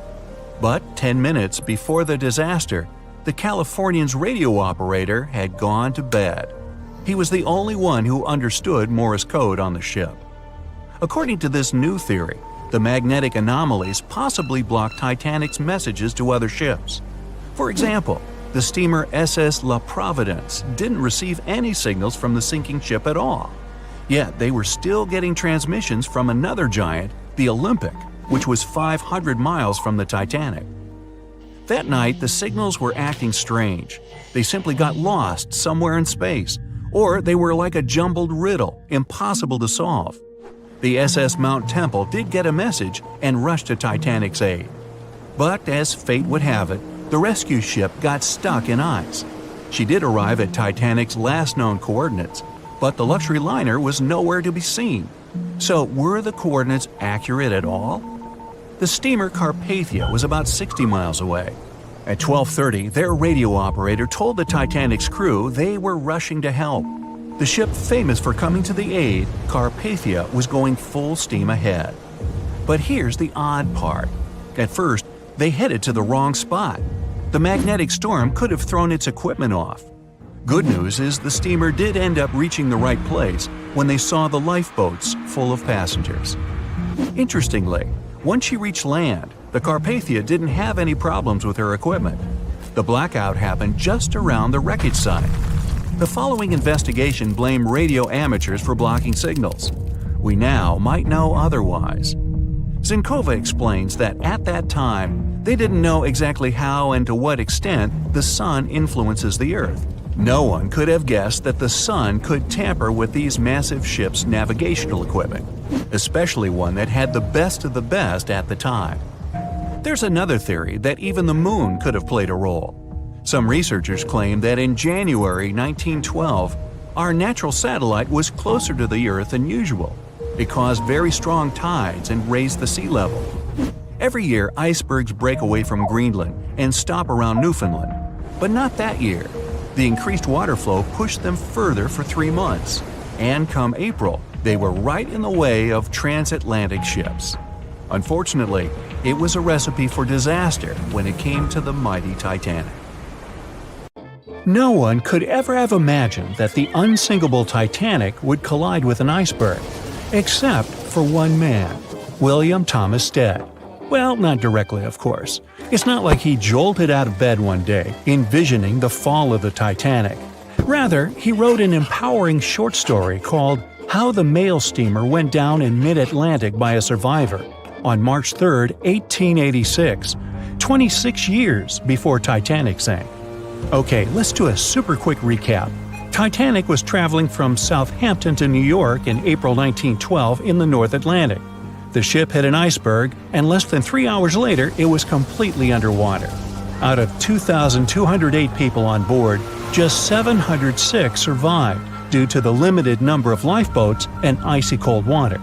Another passenger ship, Carpathia, heard the distress call, picked up the survivors, and brought them safely to New York. The short story William Stead wrote was about Thomas, a British sailor, who got on a passenger liner bound for the U.S. At one point, the protagonist realized there weren't enough lifeboats for everyone on board the ship in case something happened. A couple of days later, heavy fog covered everything in sight. Luck was not on the liner's side, and it collided with a stray ship, just like Titanic struck an iceberg. Only 200 out of the 916 people made it safely to the U.S. The main character managed to survive by jumping into the water and climbing into one of the lifeboats. Now, you'd think that the story riled up everyone in the industry to add extra lifeboats on ships. But sadly, it received very little attention when it was published. Even more tragically, William Thomas Stead was on Titanic when it sank, and he didn't make it. The survivors who knew Stead mentioned that he had always been cheerful and had loved to chat during meals. He complimented the ship's design and how sturdy it was. Witnesses also talked about how he had been helpful when the ship had been sinking, having given his life jacket to someone else. He was a journalist by profession and was on his way to New York for a ceremony. One of his most important contributions to modern journalism was the use of illustrations in every newspaper article. He also introduced newspaper interviews, and they're still used to this day along with illustrations. But this story wasn't the only published work that predicted the disaster. Morgan Robertson was an author and former ship captain who wrote short stories and novels. His most notable novella is The Wreck of the Titan. It's also known as Futility. The book was written in 1898, 14 years before Titanic.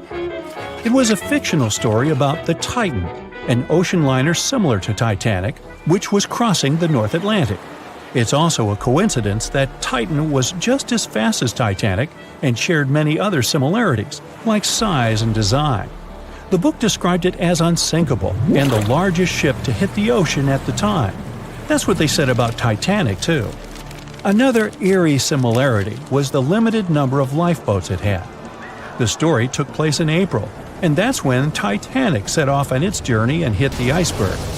The Titan story also mentioned that barely anyone had survived that horrible accident. Unlike Stead's story, the protagonist of Robertson took a different path.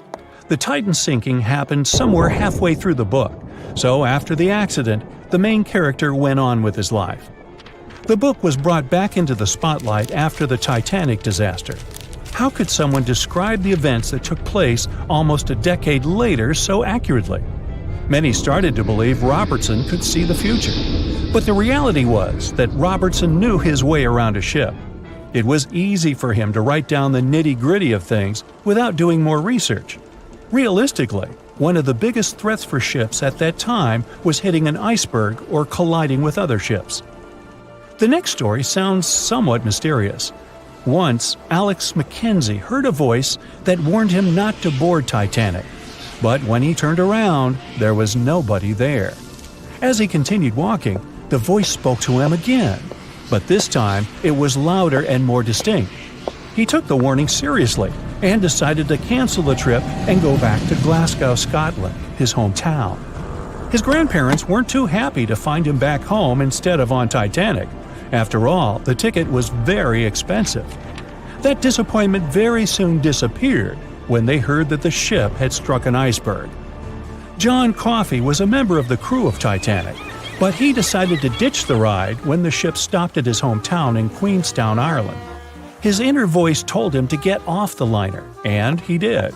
He was only 23 at the time, and for someone his age, it could be a major career boost and an opportunity to grow.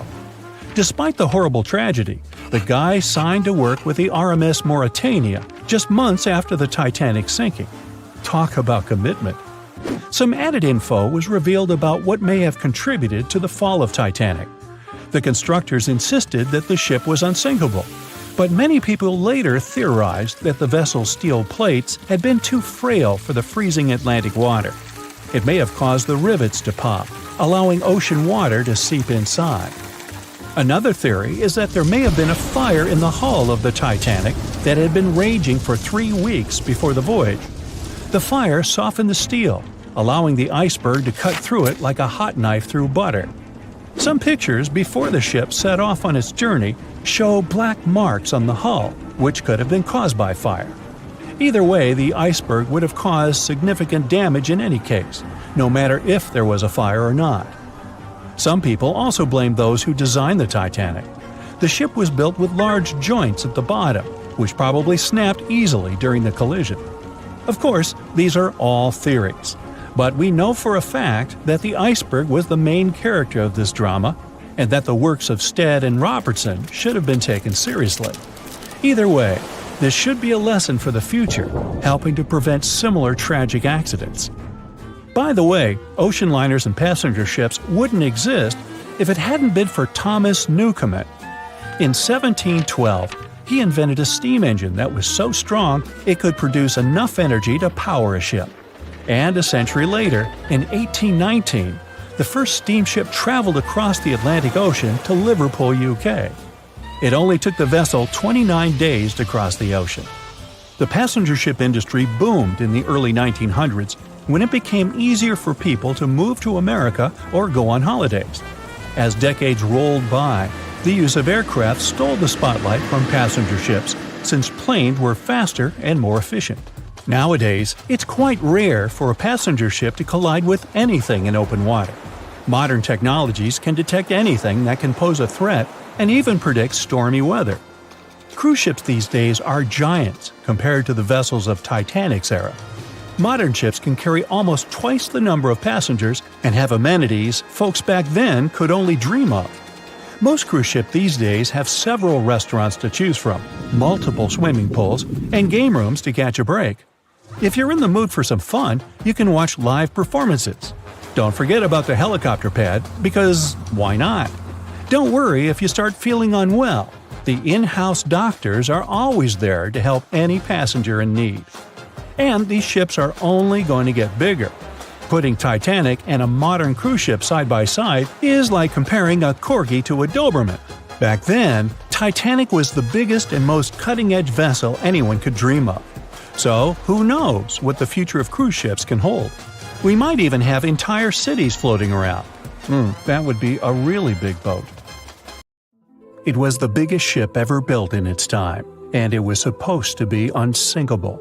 But within days of steaming out on its first voyage in 1912, the Titanic was gone beneath the relentless waves of the North Atlantic Ocean.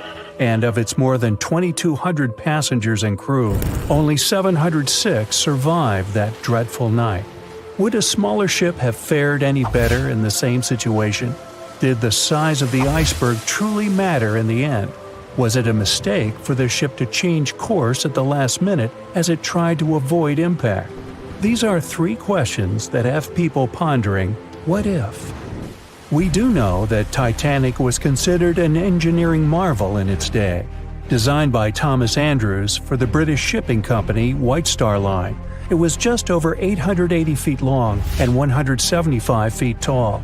Built with abundant space for 840 staterooms, a swimming pool, a squash court, a gym, and 2 dining rooms. But it was below deck that one of its most impressive new features could be found. Titanic's hull was divided into 16 compartments designed to be watertight. Up to 4 of these compartments could take on water in the event of a breach, with the remaining 12 helping to keep the damaged ship afloat. It was thanks to these compartments that the ship was regarded as unsinkable. Rumor has it that Philip Frank, White Star Line's vice president, even declared, "There is no danger that Titanic will sink. The boat is unsinkable, and nothing but inconvenience will be suffered by the passengers." On April 14, 1912, that proved to be mistaken when Titanic struck an iceberg. As ice ripped along the ship's hull, several of those watertight compartments ruptured. It took only 2.5 hours for Titanic to sink. Did the size of the iceberg that hit Titanic seal its fate? Would a bigger or smaller iceberg have made any difference? Icebergs come in a wide variety of shapes and sizes. They are pieces of ice that have broken away from glaciers or ice shelves in the Arctic and Antarctic, and are now wandering across the ocean until they eventually melt. One of the tallest icebergs ever found would have easily dwarfed Titanic. Discovered in 1957, it was 550 feet high. That's close to the height of the Washington Monument. Imagine ramming into something that big. Smaller icebergs, though, can turn out just as dangerous. Some are the size of houses and called bergy bits. Others, closer to the size of a car, are called growlers. These can be much harder for ships and boats to locate, making them more difficult to avoid. And though smaller, they can produce a lot of damage when hit. It's also critical to recall that icebergs are always bigger than they seem, with the majority of their mass lurking below the ocean surface. In fact, over 80% of an iceberg's volume is underwater. Most of its sharp, jagged edges cannot be seen. Roam too close, and you risk damaging your ship's hull. Because Titanic had little notice of its impending doom, a smaller iceberg, struck at the same angle, could still have been enough to bring that mighty ship down. Now, it's possible that had the iceberg been larger, it would have been spotted sooner. Titanic might have had time to alter course and avoid the impact. But missing that one iceberg would not have guaranteed Titanic's safety. It was traveling in a dangerous stretch of the Atlantic called Iceberg Alley. It's located 250 miles east and southeast of Newfoundland, Canada. Behind one iceberg, there could be another, and another after that. And so the crew on board had to remain very attentive to avoid several potential collisions, not just one. A smaller ship might have been better suited for the trip. Titanic's size was certainly a challenge when it came to steering. In fact, it had just left her dock in Southampton when it nearly collided with another smaller ocean liner, the SS New York, missing it by just 2 feet. The gigantic steamship was obviously not made for maneuvering quickly in tight quarters. A ship that size required time and space to change course. But when it comes to ships versus icebergs, a ship's size doesn't always matter. The Islander was a steamship designed to travel the Inside Passage in Alaska. In the summer of 1901, it struck an iceberg, which tore a hole in the front portion or bow of the ship. The vessel did not sink right away, and the crew tried to steer it to safety. Ultimately, its bow completely submerged, and its stern was lifted up and out of the water. It didn't take much longer before the ship sank completely. Of the 168 passengers and crew members, 128 survived, and $3 million in gold was lost.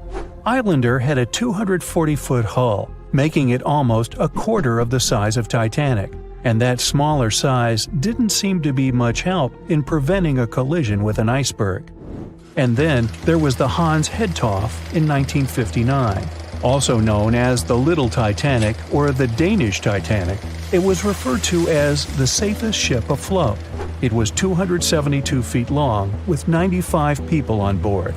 Much like the real Titanic, the Hans Hedtoft was specifically engineered to handle most of what the sea could throw its way. Along with its double steel bottom, it also had an armored bow and 7 watertight compartments. How could such a ship sink? But it could, and it did. It was on its first voyage, returning to Copenhagen, when it ran into trouble. On January 30th, it hit an iceberg. An SOS was sent, but when the Johannes Cross arrived to help, the Hans Hedtoft was nowhere to be found. The only evidence of the ship's existence was a lifebelt that was washed ashore in Iceland 9 months later. Again, the ship's smaller size didn't work in its favor. A smaller size of Titanic wouldn't have guaranteed a safe voyage in 1912. The final what-if concerns the last-minute choice when the iceberg was spotted and the alarm sounded. First, Titanic could attempt a complete stop, but this wasn't an option as the ship needed a half a mile to come to a halt, and the iceberg was a mere 900 feet away. Second, the Titanic could attempt to avoid the iceberg by steering away from it. This is what the captain ordered, but the attempt was unsuccessful, resulting in a deep gash across the ship's hull. The final option? To hit the iceberg head-on. Would this have made any difference? The answer is an intriguing maybe. Some think a head-on collision would have saved Titanic. In this scenario, the collision would have limited the damage to the very front of the ship. Instead of the iceberg tearing through the hull and compromising several of the watertight compartments, only 4 of the compartments would have been breached. This meant the others could do their job of keeping Titanic afloat. The ship could be stuck, unable to move, but it would remain above water until help arrived. This would provide a ship like Carpathia enough time to reach the scene of the accident and bring the people on board to safety. One of the Titanic's designers, Edward Wilding, made a similar claim during an inquiry into the sinking. He argued that most people would have survived a head-on crash, and that Titanic itself would not have sunk. Others disagree, though. First, the special bulkheads on Titanic were designed specifically to protect the ship against collisions with other vessels, not with icebergs. These compartments would crumple upon impact, absorbing some of the force while the other ship absorbed the rest. Though the damage would still be extensive, the remaining bulkheads would keep the ship afloat. But an iceberg does not have the same flex in a collision as you would experience with another ship. Most of the force would be absorbed by Titanic, resulting in greater damage to the ship. Even worse, the impact would be carried through the full length of the ship. Rivets would burst, seams would tear, the compartments would quickly flood, and the ship would sink even faster, resulting in fewer survivors. In any case, as with most what-ifs, we'll never really know the answer. As tragic as Titanic's first and last voyage was, it did result in changes that helped make venturing out to sea much safer. Findings from hearings on the disaster led to the creation of the International Ice Patrol, or ICC, in 1914, an organization that tracks icebergs in the Atlantic and Arctic Oceans to ensure vessels in the area can avoid them. In the US and Britain, ships were obligated to carry enough lifeboats to accommodate every person aboard. Regular lifeboat drills were made mandatory. And finally, the bulkheads on ships were made higher to keep water out, and bottoms were stretched to create double hulls, helping make the compartments truly waterproof. There's no denying that Titanic was a terrible tragedy, but the lessons learned from that night to remember has helped prevent many more. April 14, 1912.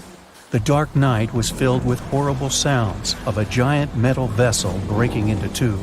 The largest ship of that time collided with an iceberg that was on its way. The Titanic, one of the biggest stories of the 20th century that people still talk about. The starboard side of the giant vessel brushed up against the iceberg. It was 11:40 p.m. when things started going wrong. This iceberg caused enough damage for at least 5 watertight compartments in the hull to start filling with water. The crew immediately began a brief investigation to see if they could do anything and fix things. They had no one to rely on, all alone in the darkness of the cold night, far away from the land. The North Atlantic Ocean, around 400 miles south of Newfoundland, Canada. They needed time to figure out how to bring people to safety. They had some time, true, but not enough. If you watched the movie, you know the ship didn't plunge immediately after the icy doom had happened. The whole process lasted a good 2 hours and 40 minutes. But the situation was hard. There were 2,200 people to take care of, including crew and passengers, and things happening on the ship were chaotic. The chief designer, Thomas Andrews, soon realized they wouldn't be able to stay afloat. By midnight, the entire crew had begun preparing the lifeboats for launch. They had 20 boats with space for only 1,178 people, which was just a bit more than 50% of the people on board. The order was to get women and children to safety first. Crewmen were there to row and guide the boats. The scene over the next 2 hours gradually started escalating. The crew members had a task to wake up passengers and warn them something bad was happening. They wanted to place them into a fleet of lifeboats as soon as possible. At 12:15 a.m., some crew members sent out a distress signal. A steamship called Frankfurt was among the first ones that received the message and responded, but they were about 170 nautical miles away. Some other ships also got the message and offered their assistance, but sadly, they were too far away as well. At 12:20 a.m., the Cunard liner Carpathia got a distress signal from the Titanic and changed its course right away. They were 58 miles away at the time, and it would take them more than 3 hours to get there.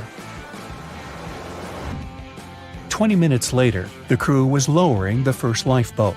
It was carrying only 27 passengers, although it had room for 65. Many of the lifeboats that were launched first were well below capacity.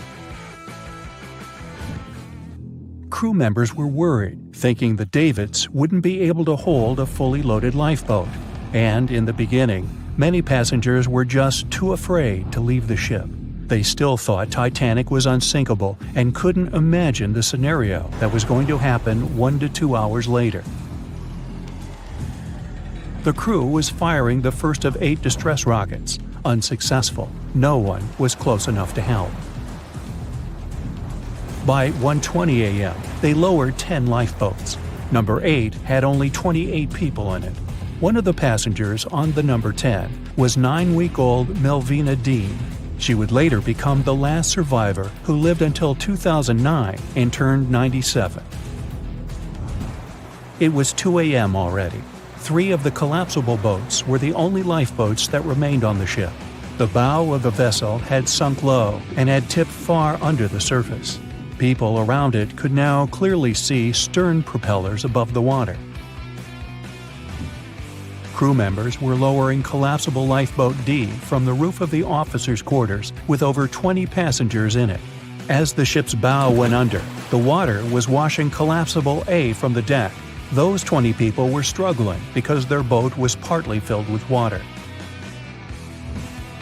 As crew members were trying to release collapsible B, it fell. Before they righted it, the water swept it off the ship. 30 passengers still managed to find safety on the overturned lifeboat. At 2:17 a.m., the ship's wireless operator decided to transmit one last distress call. A minute later, the light on the ship finally went out. Titanic and all left on board plunged into darkness. The bow continued to sink, and the stern was rising higher above the surface, which placed great strain on the midsection. Horrible sounds were filling the night. Titanic, this massive, legendary ship so many people placed their hopes in and were excited about, broke into 2 between the 3rd and 4th funnels. Reports would speculate it took about 6 minutes for the bow section to reach the ocean bottom. The stern settled back in the water before it rose again into a vertical position. It remained in this situation until it finally disappeared into the ocean.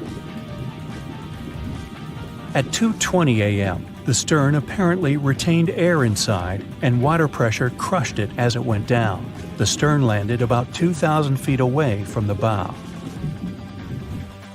People consider the Titanic the fastest ship in the world. They thought it was unsinkable because 4 of its compartments could be flooded and that still wouldn't cause a critical loss of buoyancy. Its life was problematic since its beginning. While the ship was leaving port, it moved within a couple of feet of the steamer New York. It managed to safely pass by, which was a huge relief for all those worried passengers massed on the ship's decks. Titanic sailed off on the 10th of April. Its first journey was across the highly competitive Atlantic route. On the launch day, the Titanic became the biggest movable object in the history of humankind, 882 feet long, 92 feet wide. Not that big if you compare it with today's ships. The biggest cruise ship in the world today is Royal Caribbean's Symphony of the Seas, which is roughly 5 times the size of Titanic. If you put that ship in a vertical position, it would be nearly as tall as the Empire State Building, which is 1,250 feet without antennas. But Titanic was a huge attraction back in its time. At one moment of their journey, they stopped in France, after which they made another stop in Ireland. Once the final passengers boarded, the massive ship set out at full speed for their final destination, New York City. 4 days after the beginning of its journey, Titanic failed to divert its course from a huge iceberg, the story we all know about. Only 700 people survived, and most of them were women and children. The night was extremely cold, 1 hour and 20 minutes after Titanic had gone down to the bottom of the ocean. Survivors weren't even sure someone was coming to save them. Finally, they saw the light. It was Carpathia coming towards them. They came for the people in the lifeboats. The crew brought them aboard and pulled a handful of other passengers out of the water. Many ships tried to contact Titanic a few hours after it sank. Their messages were never returned. Later, when there was an investigation of what really happened, they discovered the Leyland liner Californian had been less than 20 miles away when Titanic was sinking, but the crew didn't hear the distress signals coming from Titanic because their radio operator was off duty. Countries from both sides of the Atlantic were shocked and horrified when they heard details of what happened to Titanic. They decided to make changes to ship operations, rules that would help avoid such events in the future. They held the first International Convention for Safety of Life at Sea, where they adopted rules for every ship to have lifeboat space for each passenger on board. Also, lifeboat drills became mandatory. They also decided to establish an international ice patrol. Its main role was to monitor icebergs in the North Atlantic shipping lanes. Ships also needed to maintain a 24-hour radio watch. Titanic wasn't built alone. Because of the size of this magnificent ship and all the new equipment it required, it would have been too expensive as a one-off. So the team built the Titanic alongside 2 sister ships, and both of them had eventful lifetimes. RMS Olympic came first. It was launched in 1910, and for a whole year was the biggest liner in the world. The Britannic was another sister ship that sailed for a while before it too ended down on the ocean bottom. But only Titanic became a legend and one of the most fascinating stories of modern history. The year was 1854, and the SS Arctic, the fastest passenger liner of its time, set out to cross the Atlantic. As it sailed through the misty veil, it slowly disappeared into the unknown. The Collins Line, an American shipping company, was started in 1818 and only began seriously trading in the transatlantic by 1835. Its steamships crossed the Atlantic from Liverpool to New York within just 10 days. Doesn't sound like a great speed today, I know, but back then, the same thing took other ships several weeks. Light on the water with their wooden hulls, powering through with a strong steam engine, those steamships were the favorite choice for many high-profile people. What could go wrong with such an advanced ship, they thought. This reminds me of some other ship everyone believed to be unsinkable. But anyway, back to the Collins Line. It grew to be a serious contender on transatlantic routes, with only one other competitor, the Cunard's Line. It was a British company also aiming to be the main force through the Arctic Passage. In 1835, the company received a new ship that traveled to Liverpool and came back to New York with the largest cargo ever at that time. From then, the Collins Line was steadily growing. It seemed like there would only be future successes for it. Unfortunately, their lavish ships became costly to run with the amount of coal used. Massive power along with weak wooden hulls meant they needed many repairs after each voyage. So, every trip ended up being expensive. But since the ships were safe and had a great reputation, People were willing to pay the price, and the company was definitely not in crisis. They had achieved something no one had managed to do before them. Like I told you, their ships crossed the Atlantic in a whopping 10 days, and Edward Collins, the owner, was very determined to maintain the pace. Their 5 ships easily outran the Cunard's line of only 3. With this great praise, it provided more attention. Though the Cunard's ships were slower with their iron hulls, they believed there was still profit, regardless of how slowly they sailed. Among Collins' ships, the Arctic, the third of them to be launched, was the largest, reaching 284 feet long, with 2 side-lever steam engines, each with 1,000 horsepower. The paddle wheels made 16 revolutions a minute when at full speed. At the time of its launch, the press called it the most stupendous vessel ever constructed in the United States. But glamour and fame couldn't avoid what would come next. On the 27th of September, the Arctic was on its journey from Liverpool to New York, continuing a speed pace through the thick fog. It's possible that by that moment, after 4 years of record-breaking trips, the crew became overconfident with their sailing and the ship. Going only 50 miles from Newfoundland, they carelessly continued through the fog with no radio contact, sonar, or any other form of identifying objects, equipped only with Morse code. A smaller ship, the SS Vesta, which operated as a fishing vessel, often worked around Newfoundland. It was passing through the same path as the Arctic and crashed into its side. Shocked by the collision, the captain of the Arctic offered help to the much smaller Vesta, but it was soon clear that the damage that seemed minor on the Arctic was far worse. Beneath the waterline, a hole was letting water into the hull. The cost of the much faster wooden hull now seemed less valuable. They steered toward land, trying to plug the holes, but they weren't doing so well, and the seawater continued to pour in, filling up higher and pushing the ship down. And finally, once the engine room was full, it put out the boilers, taking away the massive power the Arctic was once legendary for. They moved slowly until coming to a complete stop. The ship continued to sink, and the order was to abandon it. At the time, maritime law allowed for the Arctic to carry only 6 lifeboats, only capable of saving 180 people. The crew and some of the passengers managed to push their way aboard and took most of the seats on those boats. Things were pretty wild, and everyone forgot about their manners, not letting the ladies and the youngest ones board first. It took 4 hours for the Arctic to sink. 150 crew and 250 passengers were on board. Those that weren't able to find a lifeboat made a desperate attempt to build their own rafts from parts of the ship. 2 days later, only 3 boats made it safely to the shore. The other 3 were never found. Believe it or not, the rescue party also saved some people that had been clinging to the wreckage for 2 days. Unlike the crew, the captain went down with the Arctic, but amazingly survived. He would be only one of 85 people that made it, out of the 400 on board.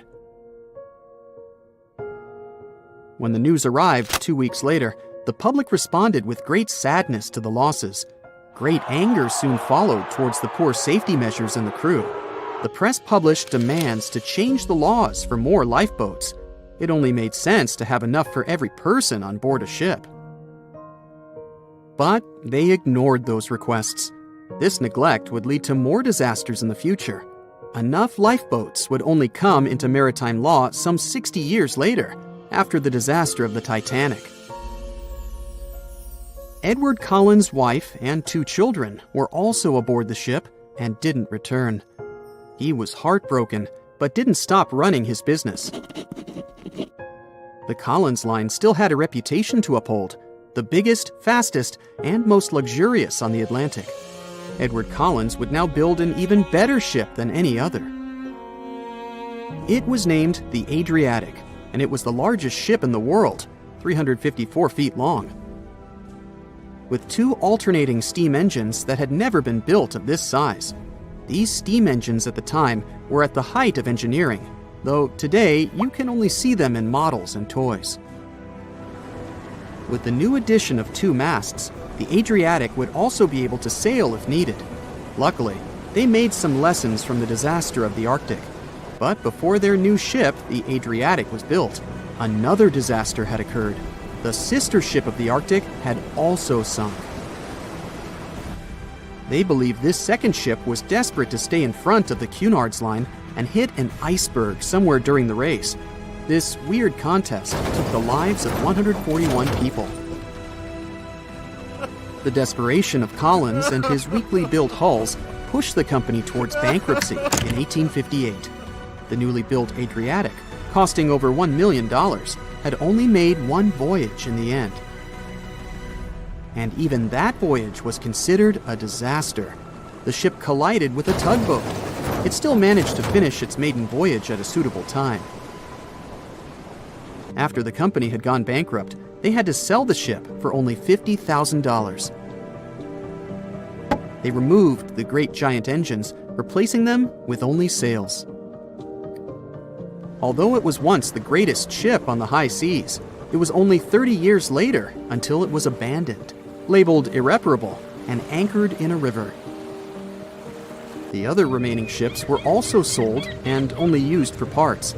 Edward Collins left the industry altogether, seeking work on dry land instead. As the Collins line was no longer in the mix, the Cunards would grow in strength. Without competition, they would win the Blue Riband for the next 30 years, and 180 years later, after producing hundreds of ships. They still have a constant presence on the seas as they provide transatlantic crossings, world voyages, and leisure cruises. To this day, the Cunard line is the only one to run ships between Europe and America, and it's great proof that it's not always the fastest that's the best. Thick fog is rising over the ocean as the sun is slowly sinking towards the horizon. It's hard to see further away than a few dozen feet, but that's enough to notice a hulking, skeletal shape in the distance. As your ship approaches the figure, your heart beats faster, and then you make out the details of another vessel, abandoned by the looks of it. Ghost ships do exist, and their mysteries aren't always solved. Take MV Hoita, for example. It was a wooden vessel built in 1931 as a luxury yacht. It had served well to various people over 20 years before it was bought by a Samoan sailor and became a merchant ship. In 1955, though, Hoita's service came to an abrupt and mysterious end. On October 3rd, it set sail for another trading voyage that should have taken no more than 48 hours. Delays happen in the sea, so when Hoita didn't arrive on October 5th as scheduled, there was little worry yet. But then it failed to come on the following day too. There was no distress signal or any other sign of Hoita's presence anywhere between its departure and arrival points. A search and rescue party was dispatched to find the ship, and for 6 days, they were scouting the area of nearly 100,000 square miles. On October 12th, the mission returned to the base empty-handed. Hoita vanished without a trace. It was only a month later that another merchant ship, Tuvalu, noticed the missing vessel far away from its route, drifting in the open sea and listing heavily. The sailors boarded the ship and found that all of its crew and passengers, 25 people total, were missing, along with all the cargo the vessel had been carrying. The radio was tuned to the International Distress Channel, meaning that the crew had been trying to ask for help, but they couldn't reach anyone because the radio cable had been damaged, limiting the range to 2 miles. The lifeboats were missing as well, indicating that people on board must have left the ship. Unfortunately, they seem to have taken the logbook with them, leaving the rescue team clueless as to what had happened. Even today, the mystery of MV Hoita hasn't been solved yet. No one knows where the crew and passengers had gone and what had caused them to leave. SV Carol A. Deering wasn't a ghost ship in the usual sense of the word. There are no sightings of it in the open sea. Instead, it was found on the shore, but the circumstances of it running aground are a puzzle shrouded in mystery. Carol A. Deering was built in 1919 in Maine, and it was a large vessel made for commercial voyages. Unfortunately, despite its large cost of construction, it had only served for a year before its last trip. July 19, 1920. The ship was traveling from Puerto Rico to Rio de Janeiro via Newport News to deliver a cargo of coal. It was almost halfway to the final destination when the captain fell seriously ill, and the crew turned back to drop him and his son off and replace the captain.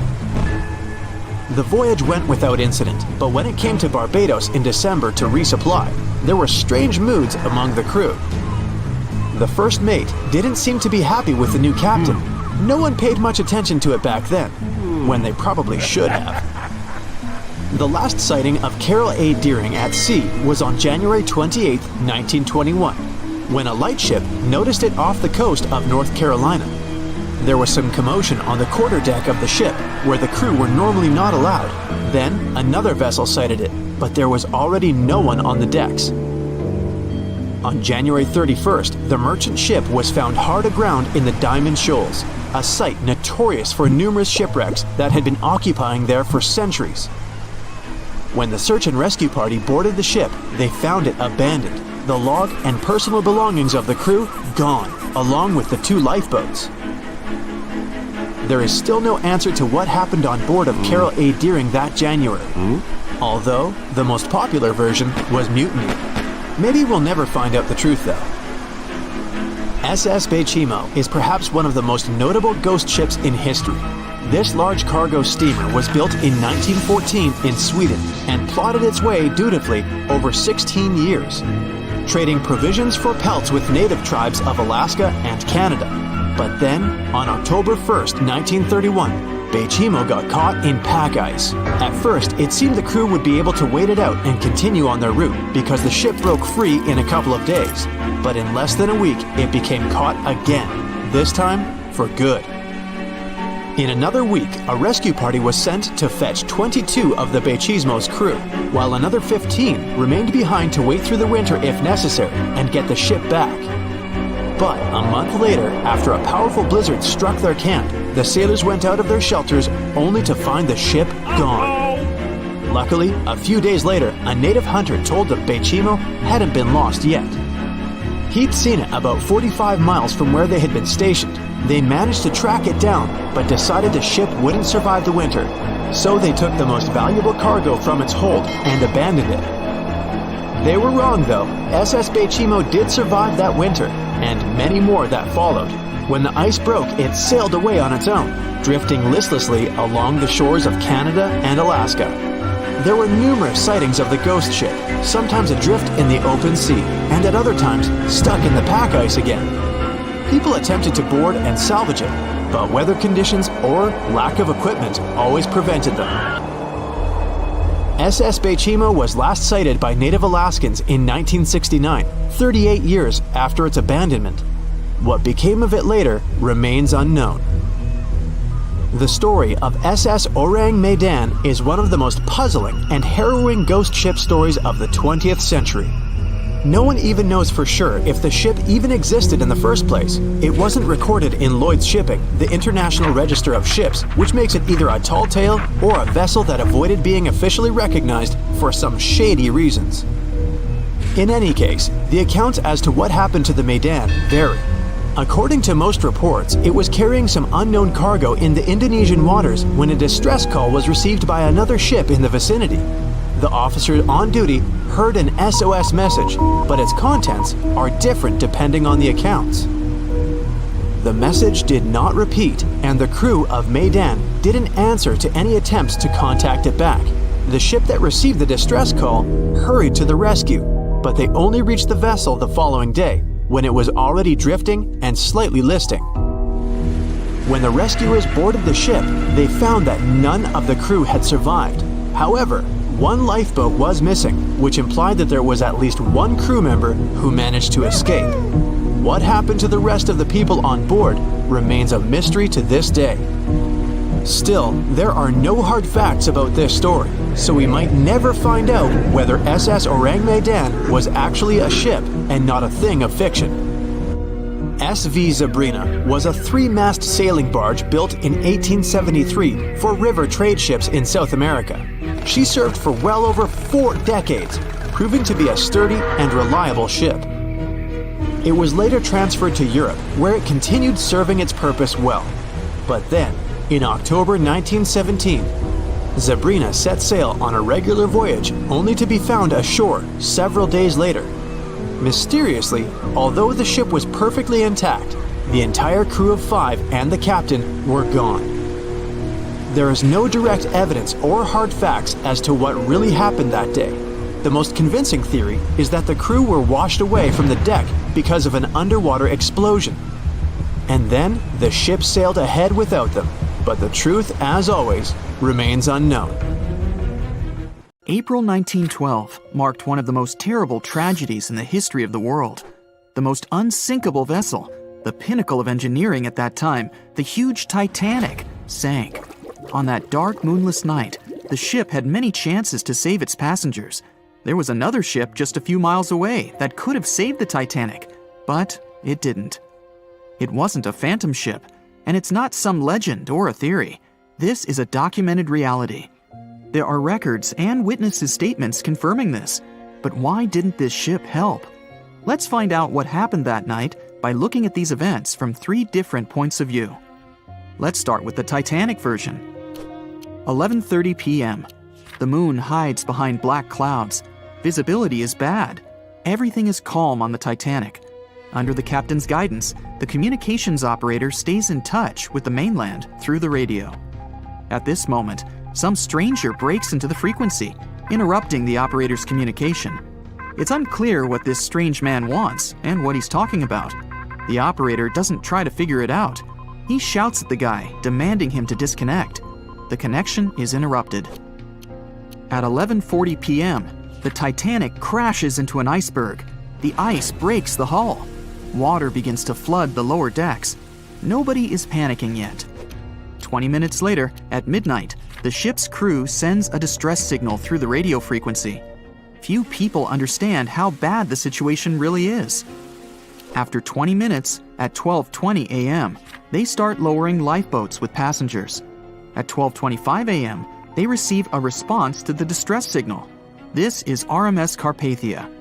Their captain reports they're already sailing at maximum speed towards the Titanic. But the problem is that the crash site is 58 miles away. This means Carpathia will only be here in 4 hours. At 12:45 a.m., the sinking ship's crew release rockets into the air. These flares are one of the main reasons for the terrible fate of many passengers, but more on that later. 90 minutes later, the Titanic's deck breaks and the ship dives underwater. At 4:10 a.m., the Carpathia finally arrives at the shipwreck location. The crew members make heroic efforts to save all the people. They take 705 survivors on board. At this moment, another ship appears. It's SS Californian. The Carpathia sails towards the New York coast with all the people. The Californian floats in search of passengers and finds nothing but wreckage. The ship was only a few miles away while the Titanic sank into the icy water. The Californian could have saved these people, but did nothing. Its captain, Stanley Lord, made one of the most terrible acts that a sailor can allow. He didn't help a sinking ship. When the world found out about all this, they detested Captain Lord. They couldn't bring charges against him, and the trial didn't punish him. But his career was ruined entirely, as no other ship company would hire him. Despite this, he never confessed he had been guilty. Before he passed away, the captain said it hadn't been his fault.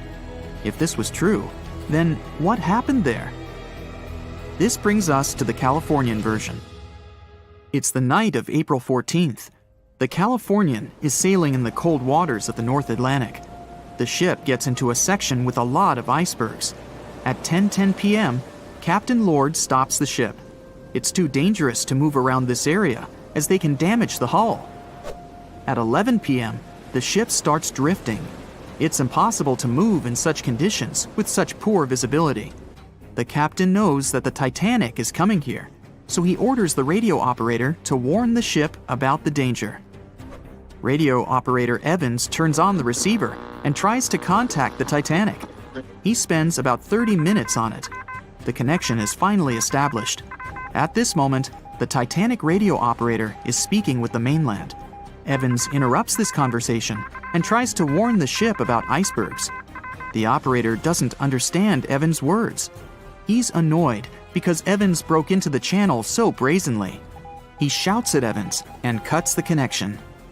Tired, Evans turns off the receiver and informs his superiors about the incident. It's still a mystery how the captain reacted to this news. He probably thought the Titanic knew about the danger. He lets Evans go to bed. If Evans hadn't turned off the radio and waited 1 hour, he would have heard a distress signal from the Titanic. But you shouldn't blame him. At this point, he has no official reason to stay at the transmitter. Evans is too exhausted and can't fight drowsiness. So, Evans goes to bed. The Titanic begins to sink. Its captain sends a distress signal. The operator on board the Carpathia catches it, but the Californian doesn't, since the receiver is turned off. Captain Lord can't sleep. He feels that something is wrong. Meanwhile, the Titanic is rapidly sinking under the water. The captain gives the order to launch rockets into the air. And here is where one of the critical mistakes takes place. They release warning lights, but they are not red. The crew forgot to take red rockets on board for some reason, so they lit up the sky with a bright white light. If you need to send a distress signal, you need to release red lights. Captain Lord sees these lights, but doesn't perceive them as a cry for help. It can't be that there are no standard red rockets on such a massive ship as the Titanic. But, unfortunately, it can. Captain Lord thinks the Titanic is sailing away. Perhaps there is some unknown reason behind those white lights, but he doesn't really know. So, Captain Lord has no idea that the Titanic is sinking. He still decides to contact the ship, but this time, not through radio communication. Captain Lord doesn't wake up the radio operator and sends a signal to the Titanic through a signal lamp.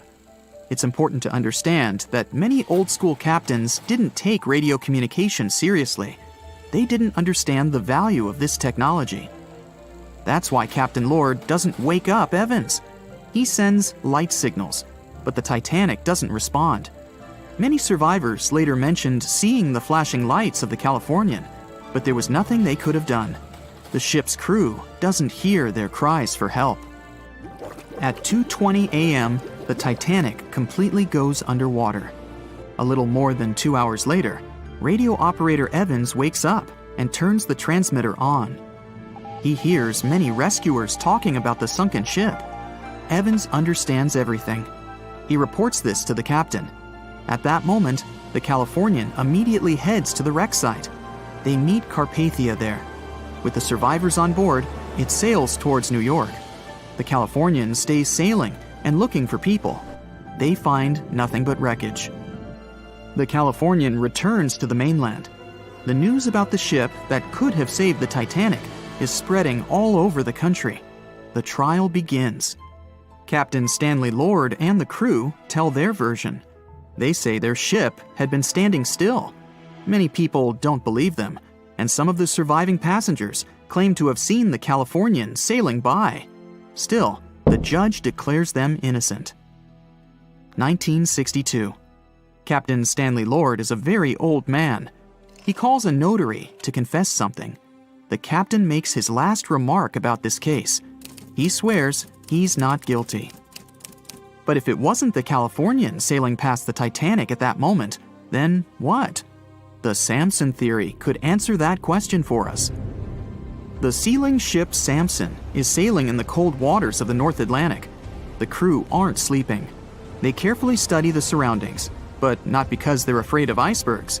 They're scared of meeting with the U.S. Coast Guard. The Samson ship's crew catch seals, which is illegal. At 12:45 a.m., Samson's captain sees white signal rockets. The team is sure it's the Coast Guard. They turn off the lights and sail away. It's dark, so they don't notice the sinking Titanic. They return to the coast of Iceland and hear about the disaster. They realize they have abandoned the drowning passengers. The nephew of one of Samson's crew members reads about this story in his uncle's diary. The nephew asks for permission to publish these recordings. All the people realize that Captain Lord wasn't guilty, but unfortunately, he didn't live to see this moment. Actually, it's still unknown who is guilty in this story. 2 ships were nearby the Titanic. Their captains were adequate people. They would have helped save all the passengers. Their fault was that they couldn't understand what the Titanic wanted on that dark night. Someone forgot to put red flares in the box. This small but fatal detail was one of the leading causes of the tragedy.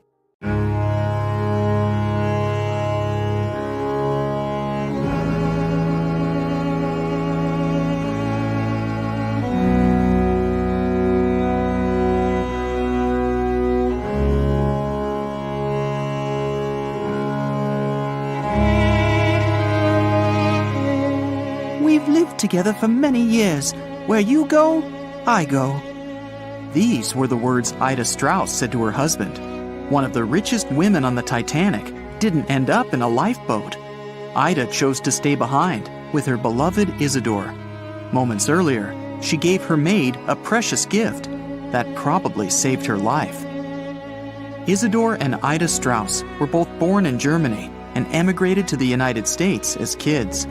They met in New York and got married 5 years later. The couple had 7 children, but luckily, none of them were on the Titanic. Isidore worked for his father's shop in his late teens. Then, he started a china and porcelain business with his brother that grew into the glassware department at Macy's. Eventually, the brothers took over the entire department store and became multi-millionaires. Isidore and Ida were well known in New York for their wealth, charity, and their incredible love and devotion to each other. Whenever Isidore went on a business trip around the States or to Europe, his wife would go with him. When she couldn't, they'd write long letters to each other every day. The couple visited their native Germany every now and again, too. In 1912, they escaped the bone-chilling New York winter and headed for Europe. By that time, they'd already been married for 40 years. They mostly spent time in sunny southern France and also stopped by Isidore's hometown. In early April, it was time for them to sail back home to New York. They normally traveled on one of those huge German liners they had back then. This time, though, everyone was talking about the new luxury liner, the RMS Titanic. They couldn't resist it and immediately bought up some sweet first-class tickets. On April 10th, they boarded the newest ship of the White Star Line. This was going to be great. Ida and Isidore scored one of the 39 private suites at the top of the ship. The tickets cost around $100,000 in today's money. Some of the richest people in the world were staying next to them. The Strausses spent their evenings dining in front of a live orchestra in a hall filled with fancy furniture and expensive wooden paneling.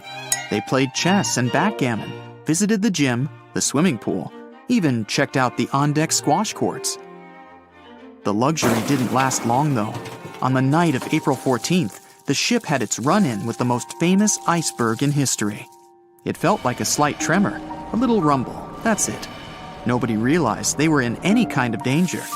Passengers even started throwing snowballs made from the chunks of ice that had fallen on the deck. The ship officers told everyone they'd be fine.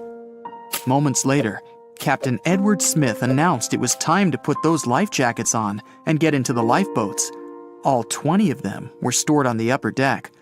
They could have had more, but the ship's designers thought it would make the deck look too messy. There was actually a lifeboat drill scheduled for that day, but instead, they had the real thing. Pretty much only first-class passengers were going to be getting on those lifeboats. The Strausses left their private suite and waited for instructions from the crew. A lot of them were still confident. They told the passengers not to lose their passes. They'd need them when everyone got back on board. That was never going to happen. The ship was going under. The crew announced that women and children would board first. The Strausses were standing next to Lifeboat 8. Mr. Strauss, who was 67 at the time, was offered a seat with his wife because of his age. He refused it, saying he was not too old to sacrifice himself for a woman. He wanted to wait and make sure no women and children were left behind. Ellen Bird, Ida's new maid, hesitated before getting on the lifeboat, but Ida told her to go. There was still room for Ida, and the other first-class women were yelling to her to join them. It took about 10 minutes to load each boat. That's how long Ida had to choose her destiny. She took off her beautiful mink coat and handed it to her shivering maid. Ida said she wouldn't be needing it anymore. But the lifeboat wouldn't leave without her. Sailors tried to grab her and force her on the boat. Meanwhile, the Titanic's orchestra was still playing some pretty upbeat music in the background. Crazy. Ida dodged the sailors' hands and stayed on deck. Isidore was begging for her to go. She refused to leave him, no matter what. All the survivors in Lifeboat 8 remembered her final words about true love in the face of tragedy. We've lived together for many years. Where you go, I go. It took a whole hour for the first lifeboat to splash down into the icy water. The last memory of the Titanic for many passengers was Isidore and Ida standing arm in arm on deck. More than 200 first-class passengers survived. Some of them said the Strausses sat down peacefully in 2 deck chairs, holding hands, just waiting. The 25 passengers on Lifeboat 8 spent the rest of the night rowing to safety. They were chasing what they thought were the lights of a ship. It turned out the rescue boat showed up from the opposite direction. They were lucky to be found at all. Many of the passengers, including Ellen Bird, shared the story of Ida and Isidore with reporters, saying it was their most important memory from that horrible night. A month later, around 30,000 people went to their memorial service. Even the mayor of New York showed up. No one seemed surprised the couple gave up their lives for others. Ellen Bird tried to give the famous mink coat back to the Strauss family, but they asked her to keep it in memory of Ida. The only thing that was with the Strausses that night that still exists is a gold and onyx locket. Isidore had it on his pocket watch. The locket had 2 photos in it, one of their oldest son and one of their oldest daughter. The locket was sealed so tight, the photos never got wet. Some of the jewelry from the Titanic stayed intact, even after 70 years. The 1985 expedition found necklaces, rings, brooches, cufflinks, all that kind of stuff. One rusty pocket watch they found had stopped at 1:45 a.m. That was about the time the ship went under. A book collector on the Titanic made sure his mother and her maid got into a lifeboat. He wasn't so lucky. In his luggage was a rare 400-year-old book. This collector was going back to New York after a successful book hunting trip. That little book's lying on the ocean floor somewhere, along with the 7 million pieces of mail the Titanic was transporting. One letter was written by a first-class passenger to his mother the day before the Titanic went down. It was the only letter written on board that survived the icy Atlantic. It was found folded up in a notebook inside a pocket. Another first-class passenger was a German-born chemist. He was traveling to New York to start his own perfume shop. All that was left of him was a bag full of perfume samples. As the Titanic was sinking, violinist Wallace Hartley and his orchestra kept playing to the very end.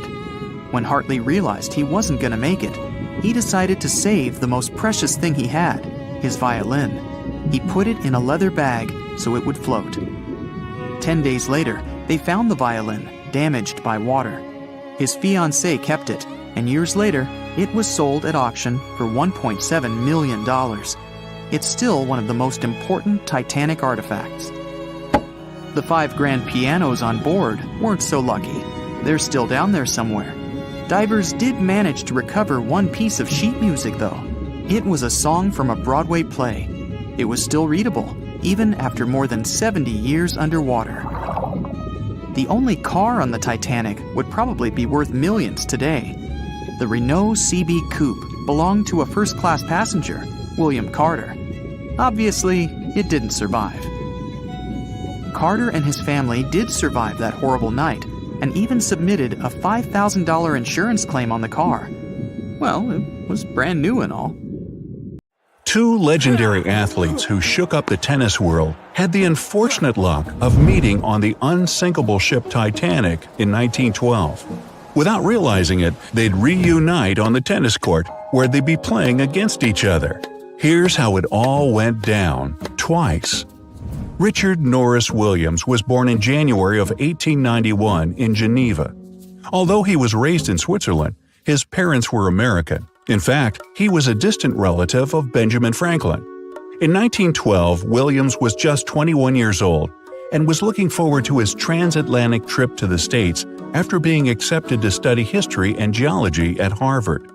But before his student life started, he had something else planned. He loved playing tennis and was quite the athlete.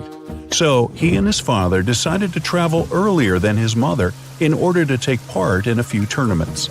Williams and his dad took the train from Geneva to head to Cherbourg, France, where they would board the Titanic. On the way, Williams noticed a familiar face in one of the cars. It was another well-respected tennis player by the name of Carl Bear. The two locked eyes for a moment on the train, not realizing that fate was about to align their lives in an incredible way. Bear was 26 years old at the time. He was born in 1885 in Brooklyn, New York. He had already completed his studies at Yale in law. 2 years before boarding the Titanic, he'd taken the bar exam. But you see, just like Williams, he also loved tennis a little too much. He'd already become famous in the tennis world for representing the United States in the 1907 Davis Cup final. But unfortunately, he lost in the doubles final at Wimbledon that same year. But Bear was boarding the Titanic for a more personal reason than Williams. He'd fallen in love with his sister's friend, Helen Newsom, and was planning to marry her. But it wasn't that easy. Her family wasn't in favor of their relationship at all. Helen was from Ohio, and her parents had decided to take her on a grand European trip to separate the couple. But as soon as Carl found out, he rearranged his business schedule and joined Helen. After the European adventure was over, all of them were going to return to America together on the unsinkable ship. Bear was a first-class passenger and was given the cabin C-148, and Williams and his father were first-class passengers in the shelter deck. The tickets they bought for each suite cost 30 British pounds, and to put that into perspective, that equals $4,060 today. A few days after setting off, tragedy struck when the Titanic hit the iceberg. As the situation became clear, panic set in, and people were hastily instructed to get into the lifeboats. Carl Bear wasn't going to leave the side of his love, Miss Newsom, so he went with her and her parents to lifeboat number 5. Now, there was this priority boarding rule back then, that women and children had to go into the boats first. The last lifeboats, if there were any, would be filled with men. Bear and his companions met Bruce Ismay on the deck, who was the managing director of the White Star Line that owned the Titanic. As soon as he saw them, he advised everyone to get into a lifeboat. This way Bear, who seemed like a muscular guy, could row the boat away with the rest of the gentlemen. Unfortunately, Williams had a more difficult evening. He and his father tried to guide as many passengers as they could into the lifeboats. Since most of them weren't leveled, they had to stand on the edge and help the survivors in. As they lowered the last one into the ocean, they made their way to the captain's bridge. At one point, they stood on the deck and glanced at the small lights in the lifeboats gliding in the distance. They were trying to figure out what to do, but the ship was beginning to sink and one of the giant funnels came off, hurtling towards Williams and his father. Desperately leaping out of the way, Williams plunged into the icy cold water. The funnel hit the water nearby, pushing him out further. He eventually found himself clinging onto one of the lifeboats that had been flipped upside down. It was collapsible A. At some point, Williams managed to climb onto the boat and stand on it. He was wearing a thick fur coat and shoes that he removed as soon as he got out of the water. After being in the freezing cold water for a few hours, he and a few other passengers were finally taken into Lifeboat 14. Because they'd been submerged under the freezing water from the waist down for so long, all of the survivors from the collapsible needed medical care immediately. When the Carpathia ship arrived, Williams was taken on board. When the doctor looked at his legs, he was shocked. Williams was feeling sharp pains right below his knees, and his legs were a dark purple color. The doctor told him he'd need to have his legs amputated to save his life, but Williams refused. Coincidentally, Carl Baer was on board as well. Luckily, he was okay. He was helping the other survivors. That was when the two tennis legends finally met. Williams said that Baer had shown him great kindness. He felt more encouraged, so he began taking his first steps on the Carpathia deck. He didn't want his tennis career to be cut short, so he fought through the pain, got up every 2 hours, and walked around to get some circulation going in his legs. As time progressed, so did Williams' health condition.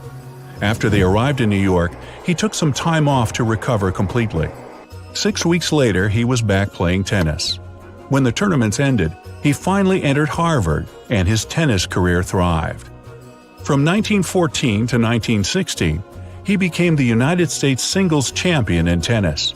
In 1920, he became Wimbledon's doubles champion alongside Mr. Garland. And in 1924, he became an Olympic gold medalist in mixed doubles, managing to achieve it even with a sprained ankle.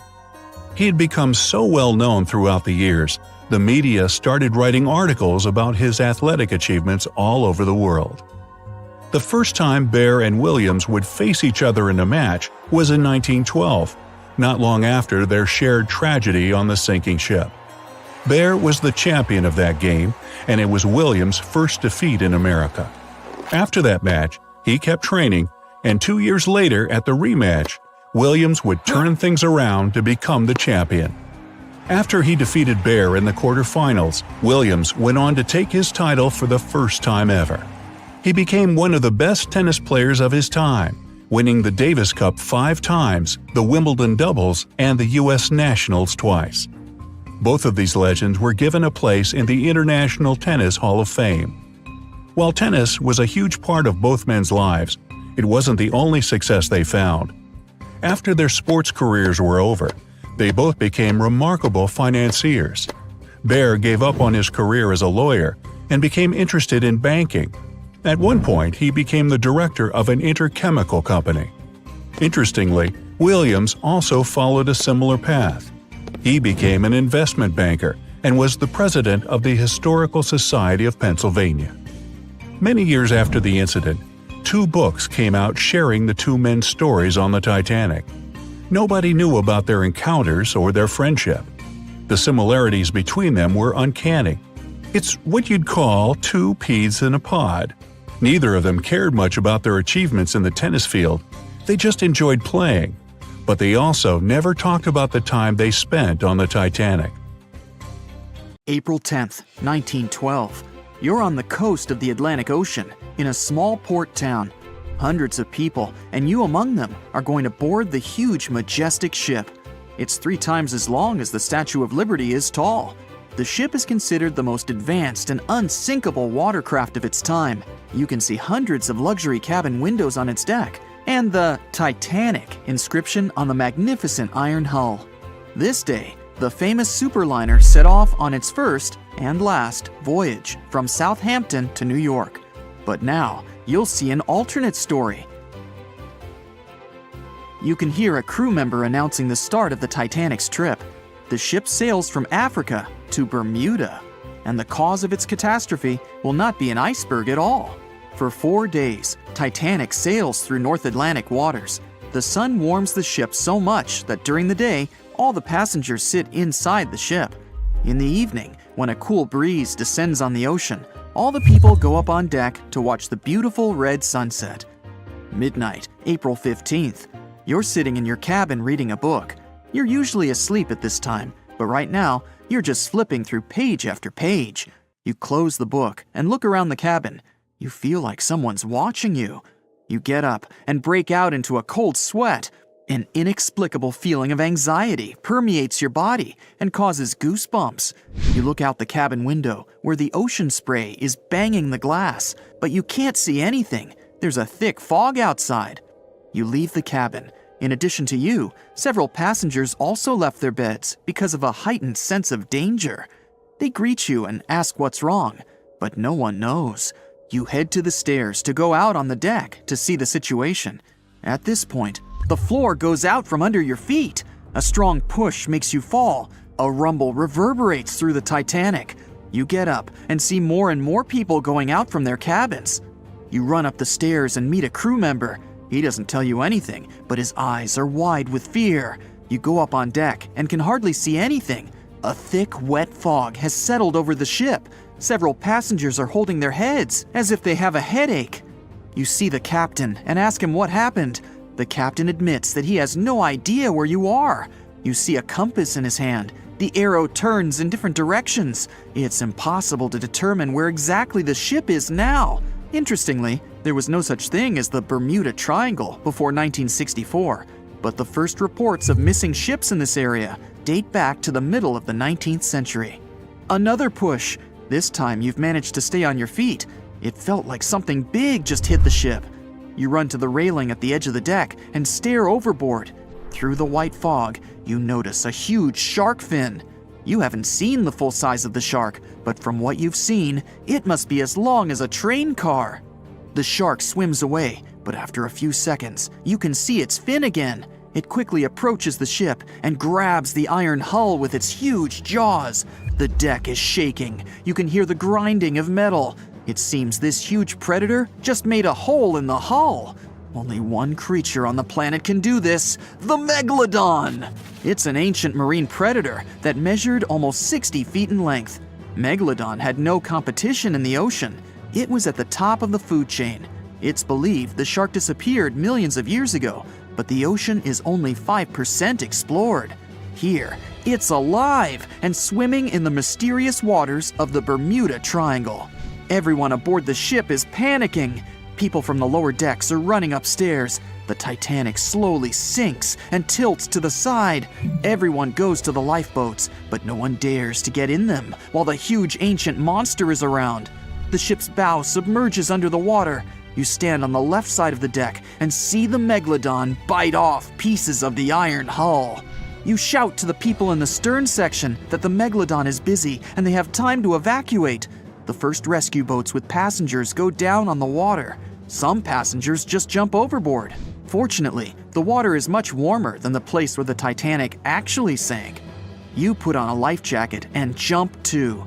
The Megalodon attacks the ship and drags it deeper into the water. The smell of the Titanic's kitchen must have attracted it. You find yourself among the ship's flotsam and lifeboats. The fog's finally rising. The starry sky and the moon illuminate the sea's surface. People help you to climb on board a rescue boat. Everyone tries to sail as far away from the sinking ship as possible. You see the huge shark swimming around the Titanic. At this moment, something distracts it, and the predator goes away. More than half of the ship is already under the surface. The second part looks like a candle sticking out of the water. The ocean is calm. The sky's clear and cloudless. There's no wind. From the side, you see a huge wave growing behind the Titanic. It's about 50 feet high, like a 5-story building. It knocks the ship down as easily as if it was made of paper.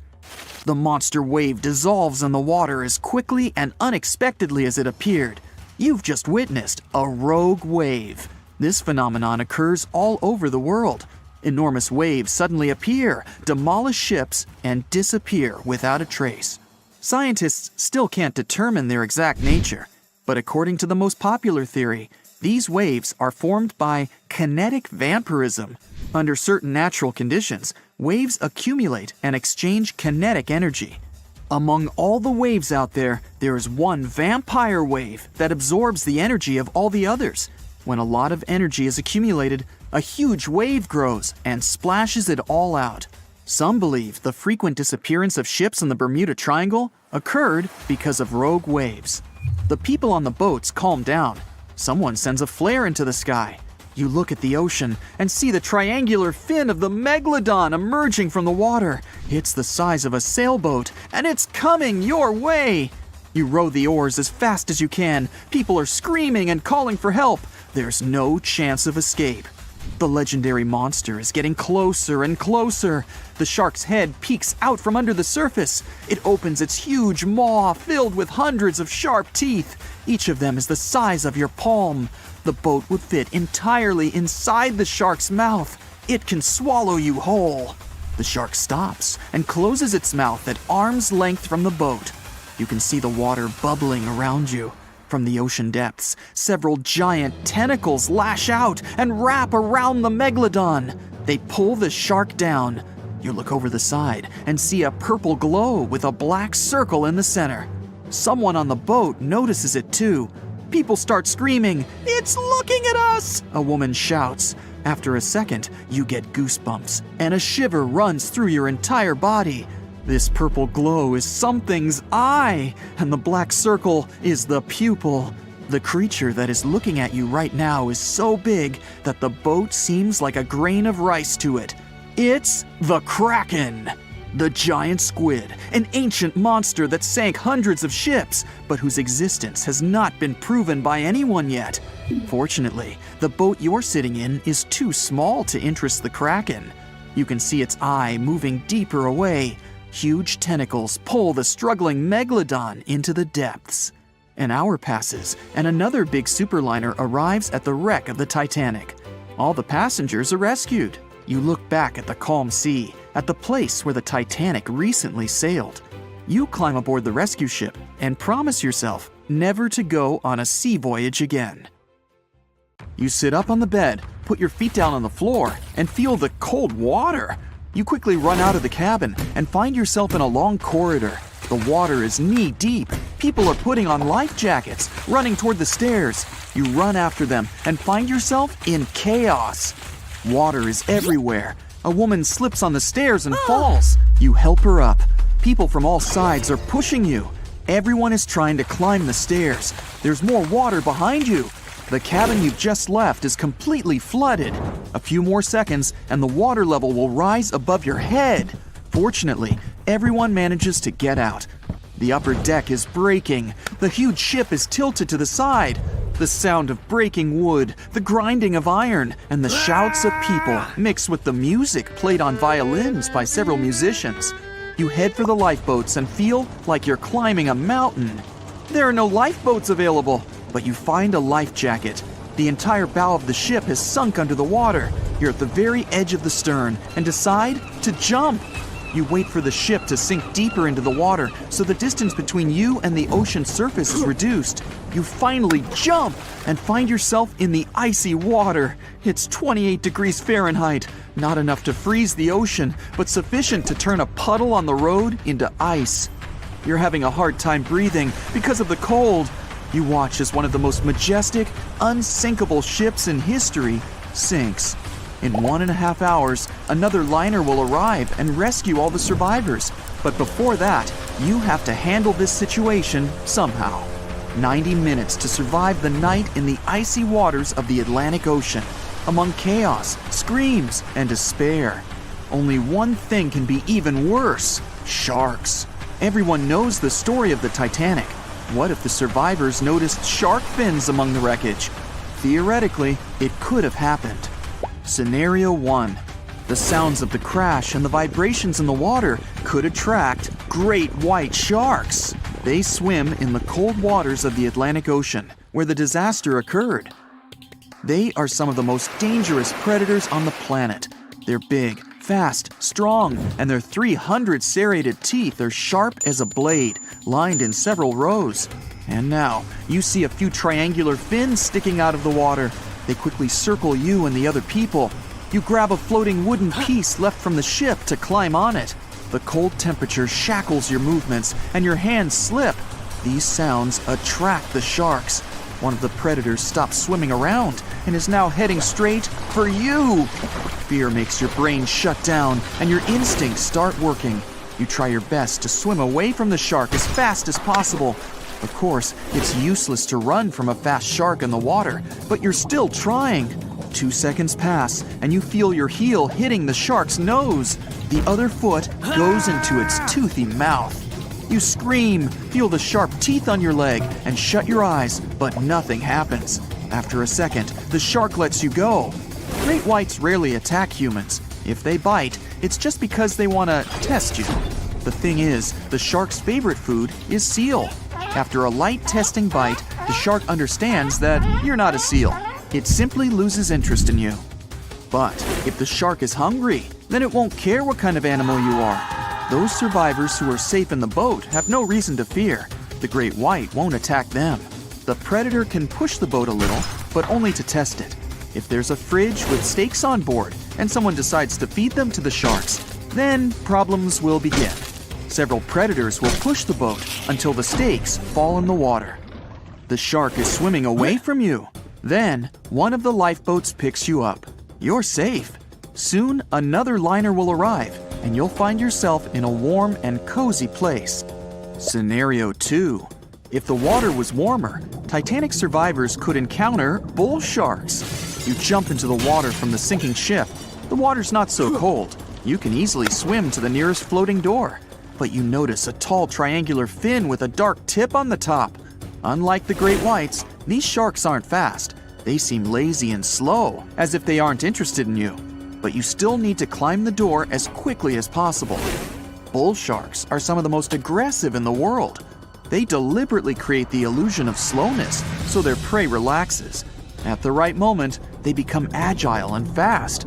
They're called that because of their short, flattened faces, like bulls have, and their bodies are strong. These predators like to ram their prey or other sharks with their heads.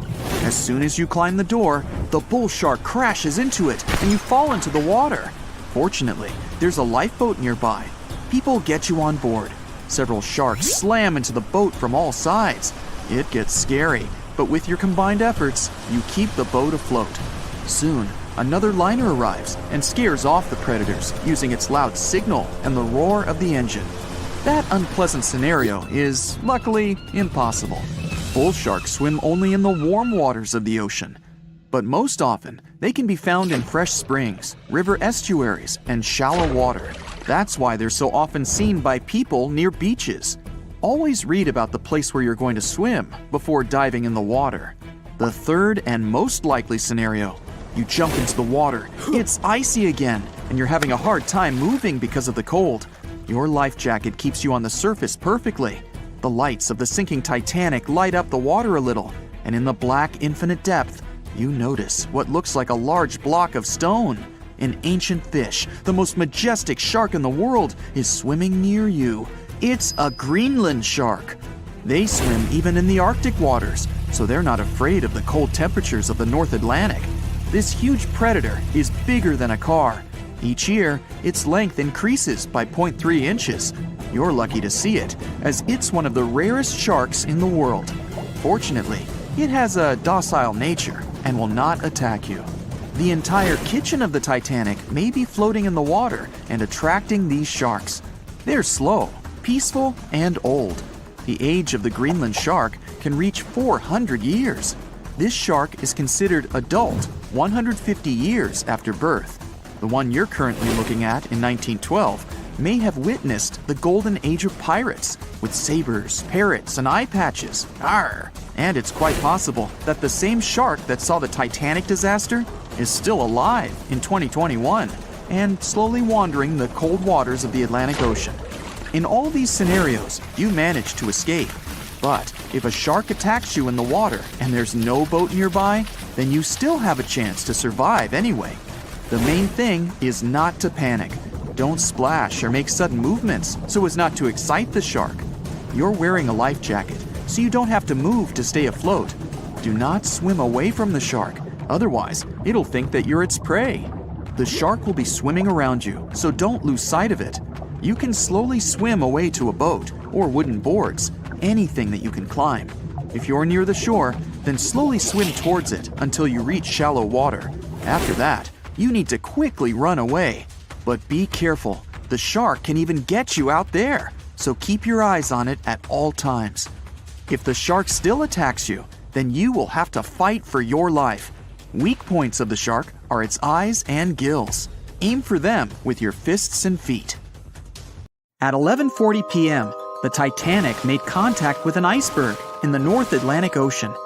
Many artifacts were found and restored, like parts of the ship, jewelry, and dining plates, to name a few. It took approximately 3 hours for the ship to be completely submerged in the remote icy water. The night was cold and very much alive. The orchestra was playing music as they enchanted the guests on board. Everyone was excited to arrive in America. It was still considered an amazing feat for a ship to cross the Atlantic back in 1912. But as the day went ahead, there was an atmosphere of impending doom for the captain and his crew. No one else felt it though. It seemed to them nothing could possibly go wrong, and this would just be another regular night. To them, the Titanic was unsinkable.